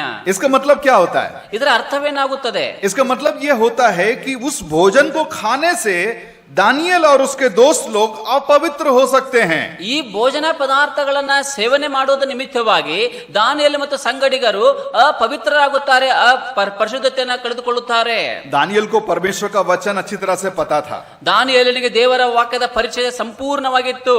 और परमेश्वर के वचन के अनुसार यह जानता था कि भाई तू कुछ भी कर ले, लेकिन जहां तेरे जीवन में दाग लगने वाला है वो काम मत करना। ದಾನಿಯೇಲನಿಗೆ ಬಹಳ ಸ್ಪಷ್ಟವಾಗಿ ದೇವರ ವಾಕ್ಯಕ್ಕೆ ಅನುಸಾರವಾಗಿ ಅರ್ಥವಾಗಿರುವಂತಹ ವಿಷಯ ಏನೆಂದರೆ, ನಿನಗೆ ಮನಸ್ಸಿಗೆ ಏನು ಅನಿಸುತ್ತದೋ ಅದನ್ನೆಲ್ಲವನ್ನು ಮಾಡು, ಆದರೆ ನಿನ್ನ ಜೀವಿತದಲ್ಲಿ ಕಪ್ಪು ಚುಕ್ಕಿಯನ್ನು ಉಂಟು ಮಾಡುವಂತ ಯಾವ ಕಾರ್ಯವನ್ನು ನೀನು ಮಾಡಬೇಡ ಎಂಬುದಾಗಿ. परमेश्वर के उस वचन के आधार पर दानियल वहां पर आकर के रुक गया और बोलता है नहीं नहीं नहीं, हम ये नहीं खा सकते, खाएंगे तो अपवित्र हो जाएंगे। ದೇವರ ಈ ಮಾತಿಗೆ ಅನುಸಾರವಾಗಿ ದಾನಿಯೇಲನು ಈ ನಿರ್ಧಾರವನ್ನು ತೆಗೆದುಕೊಳ್ಳುವಾಗ ಸ್ವಲ್ಪ ತಡ ಮಾಡಿ, ನಿಲ್ಲು, ಈ ಒಂದು ಕಾರ್ಯವನ್ನು ನಾನು ಮಾಡುವುದಿಲ್ಲ, मैं अपवित्र होना नहीं चाहता, ನಾನು ಅಶುದ್ಧನಾಗುವುದಕ್ಕಾಗಿ ಇಷ್ಟಪಡುವುದಿಲ್ಲ. वहीं पर आकर के ब्रेक मार करके रुक गया। ಅಲ್ಲಿಯೇ ಬಂದು ಬಿಟ್ಟು ಬ್ರೇಕ್ ಅನ್ನು ಹಾಕಿ ಸ್ಥಿರವಾಗಿ ನಿಂತುಕೊಳ್ಳುತ್ತಾನೆ. मैं आपको छोटा सा उदाहरण बताना चाहता हूं। ಒಂದು ಚಿಕ್ಕವಾದಂತ ಉದಾಹರಣೆ ನಾನು ಕೊಡ್ಲಿಕ್ಕೆ ಬಯಸುತ್ತೇನೆ. एरीमेन के बारे में सुना है? एरीमेन, ಎರಿಮೆನ್ ಎಂಬ ವ್ಯಕ್ತಿಯ ಕುರಿತಾಗಿ ಗೊತ್ತಿದೆಯಾ? ನಿಮಗೆ ತಿಳುವಳಿಕೆ ಇದೆಯಾ? एरीमेन बोलने से एक छोटा सा जीव है, ಇದೊಂದು ಎರಿಮೆನ್ ಎನ್ನುವಂಥದ್ದು ಒಂದು ಜೀವಿಯ ಹೆಸರು. वो गिलहरी प्रजाति का होता है। ಅದೊಂದು ಬೆಟ್ಟ ಗುಡ್ಡಗಾಡು ಪ್ರದೇಶಗಳಲ್ಲಿ ವಾಸಿಸುವಂತ ಒಂದು ಪ್ರಭೇದವಾಗಿದೆ. ये प्रजाति का जो गिलहरी होता है, एरीमेन जिसका नाम है, उसका जो फर या उसका जो बाल होता है वो बहुत ही सॉफ्ट होता है। बोलते हैं कि दुनिया का सबसे सॉफ्ट बाल उसी का होता है। ಬೆಟ್ಟ ಗುಡ್ಡಗಳಲ್ಲಿ ವಾಸಿಸುವಂತ ಎರಿಮೆನ್ ಅನ್ನುವಂತ ಪ್ರಭೇದದ ಒಂದು ಪಕ್ಷಿ, ಅದರ ಒಂದು ರೆಕ್ಕೆಗಳು ತುಂಬಾ ಸಾಫ್ಟ್ ಆಗಿರ್ತದೆ, ಮೃದುವಾಗಿರುತ್ತದೆ. नहीं, पक्षी नहीं है, गिलहरी है। गिलहರಿ क्या बोलते हैं? स्क्वेरल, ಸ್ಕ್ವೇರಲ್, ಒಂದು ಅಳಿಲಾಗಿದೆ. या उसी प्रजाति का है। ಅಂತಹ ಒಂದು ಅಳಿಲಿನ ಒಂದು ಪ್ರಭೇದಕ್ಕೆ ಅದು ಹೊಂದಿದೆ. इसका जो बाल का कोट बनता है, कोट, ಈ ಅದರ ಒಂದು ಚರ್ಮದಿಂದ ಅದರ ಕೂದಲುಗಳ ಸಹಾಯದಿಂದ ಒಂದು ಕೋಟ್ ಅನ್ನ ಹೊಲಿಯುತ್ತಾರೆ. और एक कोट का कीमत पता है कितना है? ಆ ಒಂದು ಅಂತಹ ಒಂದು ಕೋಟಿನ ಬೆಲೆ ನಿಮ್ಗೆ ಗೊತ್ತಿದೆಯಾ? 3 से 4 करोड़ रुपया। 3 ರಿಂದ 4 ಕೋಟಿಗಳಷ್ಟು. एरमेन जीव का बना हुआ, उसके बाल का बना हुआ एक कोट का कीमत 3 से 4 करोड़ रुपया। ಎರ್ಮೇನ್ ಎಂಬಂತಹ ಪ್ರಭೇದದ ಅಳಿಲಿನ ಒಂದು ಚರ್ಮದ ಸಹಾಯದಿಂದ ಬಣ್ಣಪಟ್ಟಂತಹ ಕೋಟಿನ ಬೆಲೆ, 1 ಕೋಟಿನ ಬೆಲೆ 3 ರಿಂದ 4 ಕೋಟಿ ರೂಪಾಯಿ. क्योंकि एक कोट को बनाने के लिए लगभग 400 एरमेन को मारा जाना पड़ेगा। ಒಂದು ಕೋಟನ್ನ ಸಿದ್ಧಪಡುವುದಕ್ಕಾಗಿ ಸರಿಸುಮಾರು 400 ಅಳಿಲುಗಳನ್ನ ಸಾಯಿಸಬೇಕಾಗುತ್ತದೆ. आप बोलेंगे उसमें क्या बड़ा बात है भाई? ಅಯ್ಯೋ, ಅದರಲ್ಲಿ ಏನು ದೊಡ್ಡ ಮಾತಿದೆ ಸಹೋದರ ಎಂಬುದಾಗಿ ನೀವು ಹೇಳಬಹುದು. सबसे इंपॉर्टेंट बात सुनिएगा, ಬಹಳ ಪ್ರಮುಖವಾದಂತಹ ಮಾತನ್ನ ಕೇಳಿಸಿಕೊಳ್ಳಿರಿ. एरीमेन को पकड़ना मुश्किल ही नहीं, असंभव है। ಈ ಎರಿಮೇನ್ ಪ್ರಭೇದವನ್ನ ಹಿಡಿಯುವಂತದ್ದು ಬಹಳ ಕಠಿಣವಾದಂತಹ ಕಾರ್ಯವಾಗಿದೆ. एक एरीमेन को पकड़ने में पूरा कई दिन लग जाता है। ಒಂದೇ ಒಂದು ಎರಿಮೇನ್ ಅನ್ನ ಹಿಡಿಯುವುದಕ್ಕಾಗಿ ಪೂರ್ಣ ಒಂದು ದಿವಸವೂ ಕೂಡ ಸಾಕಾಗುವುದಿಲ್ಲ. अब 400 एरीमेन को पकड़ करके कोट बनाएगा तो बनेगा ना भाई, उसका तो कीमत लगेगा ही उतना। ಇಂತಹ 400 ಎರಿಮೇನ್ಗಳನ್ನ ಹಿಡಿದುಕೊಂಡು ಅದರಿಂದ ಕೋಟ್ ಅನ್ನ ತಯಾರಿಸುವಂತದ್ದು ಎಷ್ಟು ಕಷ್ಟಕರವಾದಂತಹ ಕೆಲಸ ಇದಾಗಿದೆ. लेकिन जो इसके पकड़ने वाले, उन लोगों ने इसके ऊपर में रिसर्च किया। ಈ ರೀತಿಯಾಗಿ ಇವುಗಳನ್ನ ಹಿಡಿಯುವಂತಹ ಜನ ಇದರ ಕುರಿತಾಗಿ ಸ್ವಲ್ಪ ಸಂಶೋಧನೆಯನ್ನು ಮಾಡುತ್ತಾರೆ. कि एरीमेन को क्या अच्छा लगता है क्या अच्छा नहीं लगता है, ಈ ಎರೆಮೇನಿಗೆ ಯಾವುದು ಇಷ್ಟವಾಗುತ್ತದೆ ಯಾವುದು ಇಷ್ಟವಾಗುವುದಿಲ್ಲ ಎಂಬುದಾಗಿ, और उसी के अनुसार वो एरीमेन को पकड़ेंगे. ಈ ರೀತಿಯಾದಂತಹ ಆಧಾರದ ಮೇಲೆಯೇ ಅವರು ಎರಿಮೇನನ್ನ ಹಿಡಿಯಬೇಕು ಎಂಬುದಾಗಿ ಪ್ರಯತ್ನಿಸುತ್ತಾರೆ. एरीमेन को चेरी बहुत पसंद है, चेरी. ಎರಿಮೇನ್ ಈ ಪ್ರಭೇದಕ್ಕೆ ಚೆರಿ ಹಣ್ಣು ತುಂಬಾ ಇಷ್ಟವಾಗುತ್ತದೆ. एरीमेन रहता ही बहुत कम है, वो कुछ साउथ अमेरिका के कुछ इलाके में है. ಎರಿಮೇನ್ ಇರುವಂತದ್ದೇ ಸ್ವಲ್ಪ ಭಾಗದಲ್ಲಿಯೇ ಮಾತ್ರ, ಅದು ಸೌತ್ ಅಮೆರಿಕಾ ಭಾಗಗಳಲ್ಲಿ ಹೆಚ್ಚಾಗಿ ಕಂಡು ಬರುವಂತದ್ದಾಗಿದೆ. जंगल के कहीं कहीं कोने में कहीं कहीं पर रहते हैं. ಆ ಒಂದು ಬೆಟ್ಟದ ಅರಣ್ಯ ಪ್ರದೇಶಗಳ ಒಳಭಾಗದಲ್ಲಿ ಅದು ಎಲ್ಲೆಲ್ಲೋ ಇರುತ್ತದೆ. तो ये क्या करते हैं, उसको पकड़ने वाले शिकारी चेरीज को लेकर के आते हैं, और जहां एरीमेन रहता है वो जमीन को गड्ढा खोद करके निकल जाता है, उसके चारों तरफ चेरीज को छींट देते हैं. ಈ ರೀತಿಯಾಗಿ ಎರಿಮೇನ್ಗಳನ್ನ ಬೇಟೆಯಾಡುವಂತಹ ಬೇಟೆಗಾರರು ಆ ಎರಿಮೇನಿಗೋಸ್ಕರವಾಗಿ ಅದು ತಿನ್ನುವಂತಹ ಚೆರಿ ಹಣ್ಣುಗಳನ್ನ ಅದು ಎಲ್ಲಿ ಗುದ್ದುಗಳನ್ನ ಮಾಡುತ್ತದೋ ಆ ಗುದ್ದುಗಳು ಸ್ಥಳಗಳಲ್ಲಿ ಆ ಕಡೆ ಈ ಕಡೆ ಅದನ್ನ ಹಾಕುತ್ತಾರೆ. चेरीमैन या तो जमीन के नीचे रहता है या तो पेड़ों के ऊपर में रहता है, जल्दी किसी के हाथ में नहीं आता है. ಸಾಮಾನ್ಯವಾಗಿ ಎರಿಮೇನ್ ಅನ್ನುವಂಥದ್ದು ಅದು ನೆಲದ ಒಳಗೆ ಗುದ್ದಿನ ಒಳಗೆ ಇರಬಹುದು ಅಥವಾ ಗಿಡದ ಮೇಲೆಯೂ ಕೂಡ ಅದು ಇರಬಹುದು, ಸಾಮಾನ್ಯವಾಗಿ ಸಿಗುವುದಿಲ್ಲ. चेरी को डाल देने के बाद शिकारी लोग छुप करके देखते रहते हैं. ಈ ಒಂದು ಚೆರ್ರಿ ಹಣ್ಣುಗಳನ್ನು ಎಸೆದ ಮೇಲೆ ಬೇಟೆಗಾರನು ಗುಪ್ತವಾಗಿ ಒಂದು ಕಡೆ ನಿಂತುಕೊಂಡು ನೋಡುತ್ತಾ ಇರುತ್ತಾನೆ. एरीमेन वहां से निकलता है बाहर, ಅಲ್ಲಿಂದ ಎರಿಮೇನ್ ಒಂದು ನಿಧಾನವಾಗಿ ಹೊರಗೆ ಬರುತ್ತದೆ. और उस चेरी के सुगंध को सूंघ सूंघ करके जाता है देखने के लिए कहाँ है. ಈ ಚೆರ್ರಿ ಹಣ್ಣಿನ ಒಂದು ಸುವಾಸನೆಯನ್ನ ಸ್ಮೆಲ್ ತೆಗೆದುಕೊಂಡು ನಿಧಾನವಾಗಿ ಅವುಗಳನ್ನು ಹುಡುಕಿಕೊಂಡು ಹೋಗುತ್ತದೆ. जैसे ही वो कहीं चेरी को देखता है तो उसको खाने की कोशिश करता है. ಎಲ್ಲಿಯೇ ಆದರೂ ಅದಕ್ಕೆ ಒಂದು ವೇಳೆ ಚೆರ್ರಿ ಹಣ್ಣು ಕಂಡು ಬಂದಿದ್ದೆ ಆದರೆ ಅದನ್ನು ಹಿಡಿದು ತಿನ್ನಬೇಕೆಂಬುದಾಗಿ ಅದಕ್ಕೆ ಮನಸ್ಸು ಆಗುತ್ತದೆ. तो क्या उसको पकड़ लेते हैं? ಅದನ್ನ ಆ ಸಂದರ್ಭದಲ್ಲಿ ಅವರನ್ನು ಹಿಡಿಯುತ್ತಾರೆ. उसमें पकड़ना भी मुश्किल है, ಆ ಹಿಡಿಯುವಂತ ಸಂದರ್ಭದಲ್ಲಿಯೂ ಕೂಡ ತುಂಬಾ ಕಠಿಣವಾದಂತಹದ್ದಾಗಿದೆ. क्योंकि फट से जंप मार करके निकल जाए. ಯಾಕಂದ್ರೆ ಬೇಗನೆ ರಭಸವಾಗಿ ಅದನ್ನು ತಪ್ಪಿಸಿಕೊಂಡು ಓಡಿ ಹೋಗುತ್ತದೆ. तो ये शिकारी करते क्या है? ಹಾಗಾದ್ರೆ ಈ ಬೇಟೆಗಾರರು ಮತ್ತೆ ಏನು ಮಾಡುತ್ತಾರೆ? जैसे ही एरीमेन अपना बिल से निकल करके चेरी खाने के लिए जाता है, ಯಾವ ರೀತಿಯಾಗಿ ಎರೆಮೇನು ತನ್ನ ಗುಹೆಯಿಂದ ಗುದ್ದುಗಳಿಂದ ಹೊರಗೆ ಬಂದು ಅದು ತಿನ್ನುವುದಕ್ಕಾಗಿ ಪ್ರಯತ್ನ ಮಾಡೋದಕ್ಕೆ ಮುಂದೆ ಬರುತ್ತದೋ, एरीमेन के बिल के पास में वो लोग गोबर डाल देते, गोबर. ಎರೆಮೇನಿನ ಒಂದು ಆ ಗುದ್ದು ಅಥವಾ ಹೋಲುಗಳ ಸುತ್ತಲೂ ಗೋಬರ್ ಅಥವಾ ಗೊಬ್ಬರವನ್ನು ಹಾಕುತ್ತಾರೆ. एरीमेन को गोबर पसंद नहीं है. ಎರಿಮೇನ್ ಇದಕ್ಕೆ ಗೊಬ್ಬರ ಇಷ್ಟವಿಲ್ಲ. थोड़ा सा भी उसका शरीर में नहीं लगना है गोबर. ಈ ಒಂದು ಗೊಬ್ಬರ ಅದು ಸ್ವಲ್ಪವೂ ಕೂಡ ಅದರ ಮೈಗೆ ಅಂಟಬಾರದು ಎಂಬುದಾಗಿ ಅದು ಬಯಸುತ್ತದೆ. एरीमेन कभी बर्दाश्त नहीं करेगा कि उसका शरीर में थोड़ा सा भी गोबर का अंश लग जाए. ಎಂದಿಗೂ ಕೂಡ ಎರಿಮೇನ್ ತನ್ನ ಶರೀರಕ್ಕೆ ಸ್ವಲ್ಪ ಗಲೀಜು ಅಥವಾ ಗೊಬ್ಬರ ಹತ್ತಿಕೊಳ್ಳಬಾರದು ಎಂಬುದಾಗಿ ಅದು ಯಾವತ್ತಿಗೂ ಪ್ರಯತ್ನಿಸುತ್ತಾ ಇರುತ್ತದೆ. तो एरीमेन चेरी खाने लगता है. ಎರಿಮೇನು ಒಂದು ಚೆರಿ ಹಣ್ಣನ್ನು ತಿನ್ನುತ್ತಾ ಹೋಗುತ್ತದೆ. शिकारी उसको पकड़ने के लिए जैसे ही आगे आता है, ಯಾವಾಗ ಬೇಟೆಗಾರನ ಅವುಗಳನ್ನು ಹಿಡಿಯುವುದಕ್ಕಾಗಿ ಮುಂದೆ ಬರುತ್ತಾನೋ एरीमेन भागता है ಎರಿಮೇನು ಓಡಿ ಹೋಗುತ್ತದೆ. और भाग करके अपने बिल के पास जाता है. ಓಡಿ ಆ ತನ್ನ ಗುದ್ದು ಅಥವಾ ತನ್ನ ಹೋಲು ಇರುವಂತಹ ಸ್ಥಳಕ್ಕೆ ಹೋಗುತ್ತದೆ. जैसे बिल के पास पहुंचता है, ಯಾವಾಗ ಅದು ತನ್ನ ರಂಧ್ರಗಳ ಹೋಲುಗಳ ಹತ್ರ ಹೋಗುತ್ತದೋ बिल में घुसने के रास्ते में गोबर को देखता है. ಆ ಹೋಗುವಂತ ಸಂದರ್ಭದಲ್ಲಿ ರಸ್ತೆಯ ಮಧ್ಯದಲ್ಲಿ ಗೊಬ್ಬರ ನೋಡುತ್ತದೆ. जैसे गोबर को देखता है, ಎಷ್ಟು ಬೇಗನೆ ಅದು ಗೊಬ್ಬರವನ್ನು ಗುರುತಿಸುತ್ತದೋ पता नहीं उसका शरीर क्या होता है, ಆ ತಕ್ಷಣವೇ ಅದರ ಮನಸ್ಸಿನಲ್ಲಿ ಏನಾಗ್ತದೆ ಎಂಬುದು ಗೊತ್ತಿಲ್ಲ. वो ऐसे रुक जाता है. ಆ ತಕ್ಷಣವೇ ಅದು ಕೈಗಳನ್ನ ಮೇಲಕ್ಕೆತ್ತಿ ನಿಂತ್ಕೊಂಡು ಬಿಡುತ್ತದೆ. लिटरली ಅಕ್ಷರಶಃ ಹೀಗೆ ನಿಂತುಕೊಳ್ಳುತ್ತದೆ. ऐसे रुक जाता, दोनों हाथों को ऊपर करके, ಎರಡು ಕೈಗಳನ್ನ ಮೇಲಕ್ಕೆತ್ತಿ ಒಂದೇ ಕ್ಷಣ ಹಾಗೆ ನಿಂತುಕೊಳ್ಳುತ್ತದೆ. और उसका हाथ पैर ऐसे कांपने लगता है. ಆಗ ಕೈಗಳು ಎರಡೂ ನಡುಗುತ್ತಾ ಇರುತ್ತವೆ. और वो ना आगे बढ़ता है ना पीछे बढ़ता है, ಮುಂದಕ್ಕೂ ಹೋಗುವುದಿಲ್ಲ ಹಿಂದಕ್ಕೂ ಹೋಗುವುದಿಲ್ಲ, वहां पर रुक जाता है. ಅಲ್ಲಿ ನಿಂತುಕೊಳ್ಳುತ್ತವೆ. तब शिकारी आकर के उसको पकड़ लेता ಆಗ ಬೇಟೆಗಾರನ ಬಂದು ಅವುಗಳನ್ನ ಹಿಡಿದುಕೊಳ್ಳುತ್ತಾನೆ. है. और बोलते हैं कि एरीमेन वहां पर ऐसे ऐसे करते करते उसकी आंख से आंसू बहते रहते. ಈ ರೀತಿಯಾಗಿ ಹೆದರುಕೊಂಡು ನಿಂತುಕೊಂಡಿರುವ ಸಂದರ್ಭದಲ್ಲಿ ಅದರ ಕಣ್ಣಿನಿಂದ ಕಣ್ಣೀರು ಹರಿಯುತ್ತಾ ಇರುತ್ತದೆ. क्यों? ಯಾಕೆ? वो बिल में तो घुस सकता था. ಆ ಒಂದು ಗುದ್ದುಗಳಲ್ಲಿ ಹೋಗಬಹುದಾಗಿತ್ತು. हम अगर एरीमेन को पूछेंगे भाई थोड़ा बहुत गोबर लग भी जाए तो तू अपना जान तो बचा लेता. ಆ ಎರಿಮೇನಿಗೆ ನಾವು ಹೇಳಬಹುದು, ಅಯ್ಯೋ ಸ್ವಲ್ಪ ಗೊಬ್ಬರ ಹತ್ತಿದ್ರೆ ಏನು ಪರವಾಗಿಲ್ಲ, ಅರೆ ಜೀವ ಉಳಿತಿತ್ತಲ್ಲ, बिल में घुस जाना चाहिए था ना, ಹೋಗಬಹುದಾಗಿತ್ತಲ್ಲ ಗುದ್ದುಗಳಲ್ಲಿ, बाद में जाकर के धो लेता. ಆಮೇಲೆ ಹೋಗಿ ತೊಳ್ಕೊಳ್ಬಹುದಾಗಿತ್ತಲ್ಲ. एरीमेन बोलेगा ಎರಿಮೇನ್ ಹೇಳುತ್ತದೆ, मैं मर जाऊंगा ನಾನು ಸತ್ತು ಹೋಗುತ್ತೇನೆ, लेकिन मेरे शरीर में गोबर का एक छोटा सा अंश भी नहीं लगने दूंगा. ನನ್ನ ಶರೀರದ ಮೇಲೆ ಗೊಬ್ಬರದ ಒಂದು ಚಿಕ್ಕ ಅಂಶವೂ ಕೂಡ ಹತ್ತಿಕೊಳ್ಳಬಾರದು. दानियल ने भी बिल्कुल ऐसे ही किया। ದಾನಿಯೇಲನು ಕೂಡ ಹೀಗೆಯೇ ಮಾಡಿದನು. हम मर जाएंगे ನಾವು ಸತ್ತು ಹೋಗುತ್ತೇವೆ, लेकिन राजा का भोजन नहीं खाएंगे, ಆದರೆ ರಾಜನ ಆಹಾರ ಪದಾರ್ಥಗಳನ್ನು ಸೇವಿಸುವುದಿಲ್ಲ. अपने आप को अपवित्र नहीं होने देंगे। ನಮ್ಮನ್ನು ನಾವು ಅಶುದ್ಧ ಮಾಡಿಕೊಳ್ಳಲಾರೆವು. मेरे जवान भाई बहनों, ನನ್ನ ಪ್ರಿಯ ಯೌವನಸ್ಥ ಸಹೋದರ ಸಹೋದರಿಯರೇ, आज शैतान आपको बुराई करने के लिए, पाप करने के लिए, आपको जीवन को अपवित्र करने के लिए लाखों कोशिश करेगा। ಸೈತಾನನು ನಿಮ್ಮ ಜೀವಿತದಲ್ಲಿ ಕೆಟ್ಟ ಕೆಲಸಗಳನ್ನು ಮಾಡುವಂತೆಯೂ ಪಾಪವನ್ನ ಮಾಡುವಂತೆಯೂ ಅನೇಕವಾದಂತಹ ಪ್ರಯತ್ನಗಳನ್ನು ಮಾಡುತ್ತಾನೇ ಇದ್ದಾನೆ. लेकिन जीवन में हमेशा उस एरिमेन को याद रखना। ಆದರೆ ಜೀವಿತದಲ್ಲಿ ಯಾವತ್ತಿಗೂ ಕೂಡ ಎರಿಮೇನನ್ನು ನಾವು ಉದಾಹರಣೆಯಾಗಿ ಇಟ್ಟುಕೊಳ್ಳಿರಿ. एक छोटा सा जीव है, ಒಂದು ಚಿಕ್ಕದಾದಂತಹ ಜೀವಿ, लेकिन वो कहता है मैं मर जाऊंगा, लेकिन मैं अपने आप को अपवित्र होने नहीं दूंगा। ನಾನು ಸತ್ತು ಹೋಗುತ್ತೇನೆ ವಿನಃ ಈ ಒಂದು ನನ್ನ ಶರೀರವನ್ನು ನಾನು ಹೊಲಸು ಮಾಡಿಕೊಳ್ಳುವುದಿಲ್ಲ.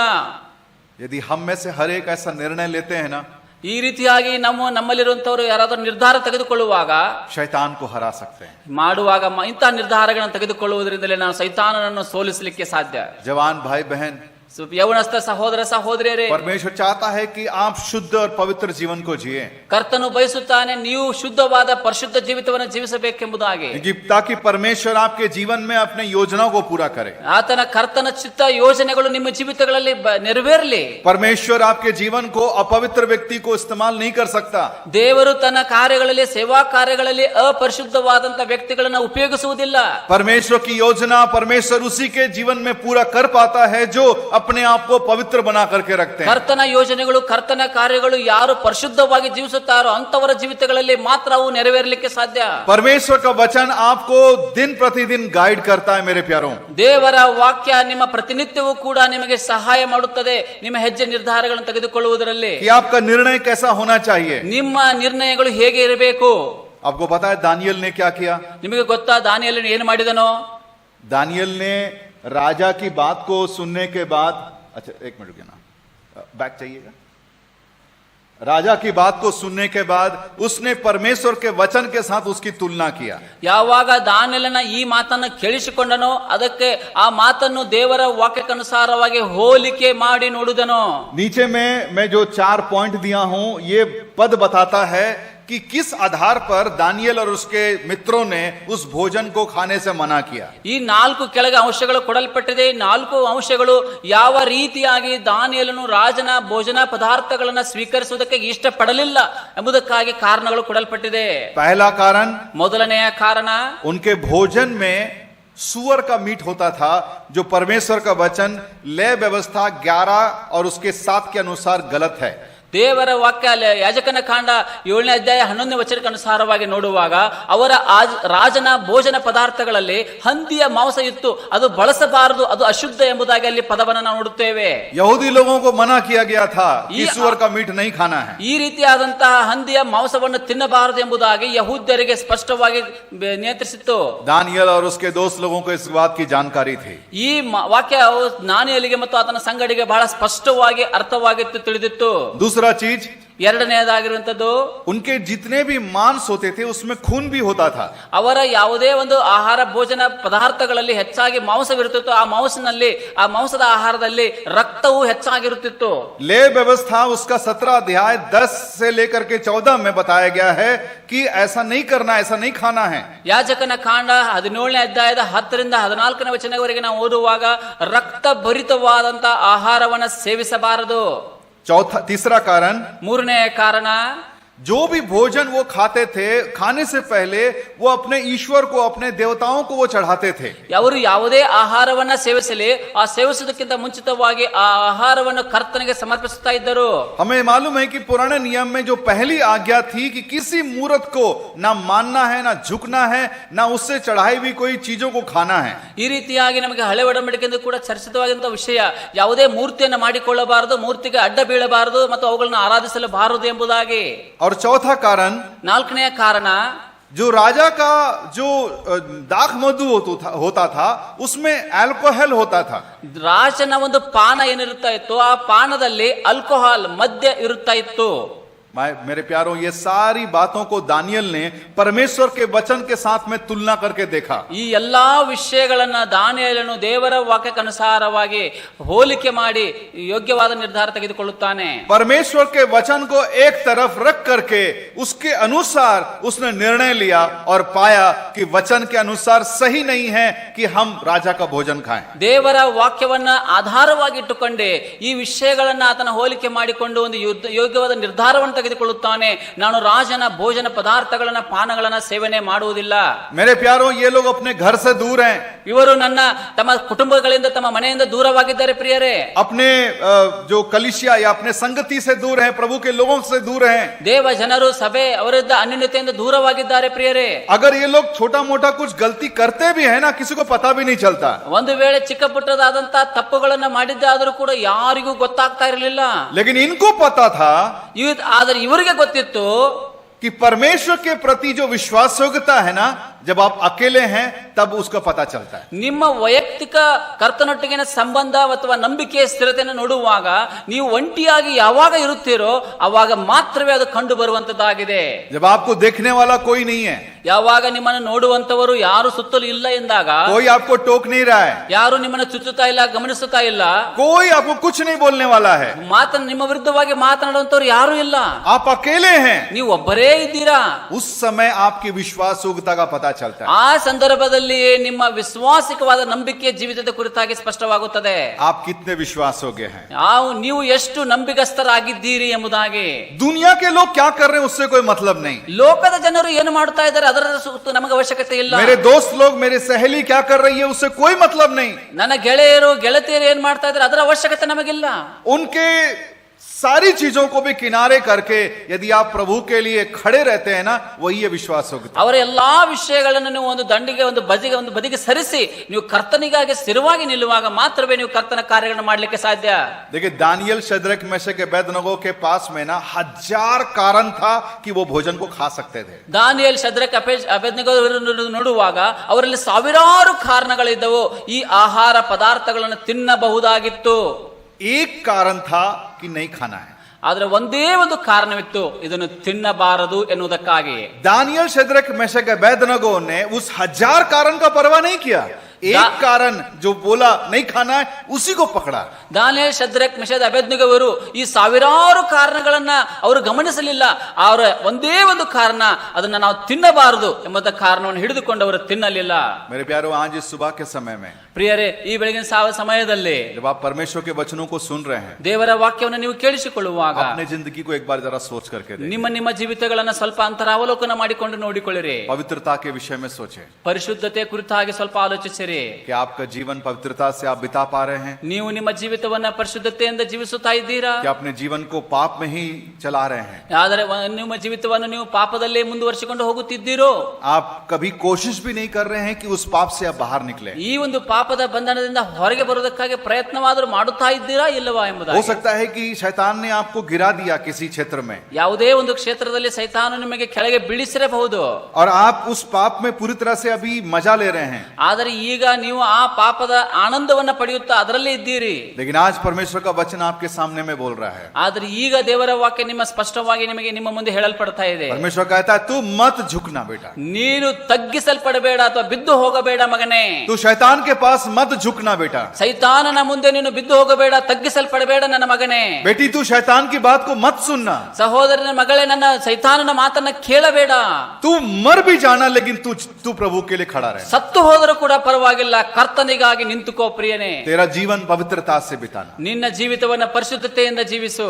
मैं मेरे प्यारों यहीं से मैं समाप्त करना चाहता हूँ। ಈ ಮಾತುಗಳೊಂದಿಗೆ ನಾನು ಮುಕ್ತಾಯ ಮಾಡ್ಲಿಕ್ಕೆ ಬಯಸುತ್ತೇನೆ ಪ್ರಿಯರೇ. अपने जीवन को जरा परख करके देखें, ನಿಮ್ಮ ಜೀವಿತಗಳನ್ನು ಸ್ವಲ್ಪ ಅವಲೋಕನ ಮಾಡಿಕೊಂಡು ನೋಡಿರಿ. क्या आप पाप में यूं कंटिन्यू करना चाहते हैं, ಈ ಒಂದು ಪಾಪದ ಜೀವಿತದಲ್ಲಿ ಹಾಗೆ ಮುಂದುವರಿಲಿಕ್ಕಾಗಿ ಪ್ರಯತ್ನಿಸುತ್ತೀರೋ, या आज जब प्रभु आपसे बातें कर रहा है, ಈಗ ದೇವರು ನಿಮ್ಮ ಕೂಡ ಈ ಸಮಯದಲ್ಲಿ ಮಾತನಾಡುತ್ತಾ ಇರುವಾಗ अपने अपने जीवन को टटोल करके ನಿಮ್ಮ ಜೀವಿತಗಳನ್ನು ನೀವು ನೀವು ಸ್ಥಿರಪಡಿಸಿಕೊಳ್ಳಿರಿ. प्रभु से माफी मांग करके, ಕರ್ತನಲ್ಲಿ ಕ್ಷಮಾಪಣೆ ಕೇಳಿಕೊಂಡವರಾಗಿ. हाँ प्रभु जी मेरे जीवन में गलती हुई है, ಹೌದು ಕರ್ತನೆ, ನನ್ನ ಜೀವಿತಗಳಲ್ಲಿ ತಪ್ಪಾಗಿದೆ, ಪಾಪಗಳಾಗಿದೆ. मैं जानता हूँ ये मैं पाप कर रहा हूँ, ನನಗೂ ಸ್ಪಷ್ಟವಾಗಿ ಗೊತ್ತು, ನಾನು ಪಾಪವನ್ನು ಮಾಡುತ್ತಾ ಇದ್ದೇನೆ. मुझे माफ कर प्रभु जी, ಕರ್ತನೆ ನನ್ನನ್ನು ಕ್ಷಮಿಸು. मैं नहीं करूंगा ये काम, ಇನ್ನು ಮೇಲೆ ಇಂತಹ ಕಾರ್ಯಗಳನ್ನು ನಾನು ಮಾಡುವುದಿಲ್ಲ, मैं और नहीं करूंगी. ಇನ್ನು ಮುಂದೆ ಹಾಗೆ ಮಾಡುವುದಿಲ್ಲ ಕರ್ತನೆ. मैं दोस्त लोगों के बहकावे में आ गया था, ನನ್ನ ಜೊತೆ ಗೆಳೆಯರ ನಿಮಿತ್ತವಾಗಿ ನಾನು ಮೋಸ ಹೋಗಿದ್ದೇನೆ. लेकिन प्रभु मैं आपकी ओर चलना चाहता हूँ. ಆದ್ರೆ ಇನ್ನು ಮೇಲೆ ಕರ್ತನೆ, ನಿನ್ನೊಟ್ಟಿಗೆ ನಿನ್ನ ಕಡೆಗೆ ನಾನು ಹೋಗಲಿಕ್ಕೆ ಬಯಸುತ್ತೇನೆ. हम इस स्टडीज को कंटिन्यू करेंगे ಈ ಅಭ್ಯಾಸವನ್ನು ನಾವು ಇನ್ನೂ ಮುಂದಿನ ಸೆಷನ್ಗಳಲ್ಲಿ ಮುಂದುವರಿಸಿಕೊಂಡು ಹೋಗೋಣ. और बाकी कारणों को भी देखेंगे कि किस वजह से दानियल और उसके दोस्त लोगों ने प्रभु के लिए स्थिरता से खड़ा रहा. ಇನ್ನು ಉಳಿದಂತಹ ಅನೇಕ ಕಾರಣಗಳಿವೆ. ಯಾವ ಕಾರಣದ ನಿಮಿತ್ತವಾಗಿ ಅವನು ದಾನಿಯೇಲ್ ಮತ್ತು ಅದರ ಸಂಗಡಿಗರು ಕರ್ತನ ವಾಕ್ಯಕ್ಕನುಸಾರವಾಗಿ ಸ್ಥಿರವಾಗಿ ನಿಂತುಕೊಂಡರ ವಿಷಯದಲ್ಲಿ ಎಂಬುದನ್ನು ನೋಡೋಣ. परमेश्वर के नाम की महिमा. ಕರ್ತನ ನಾಮಕ್ಕೆ ಮಹಿಮೆ ಆಗಲಿ.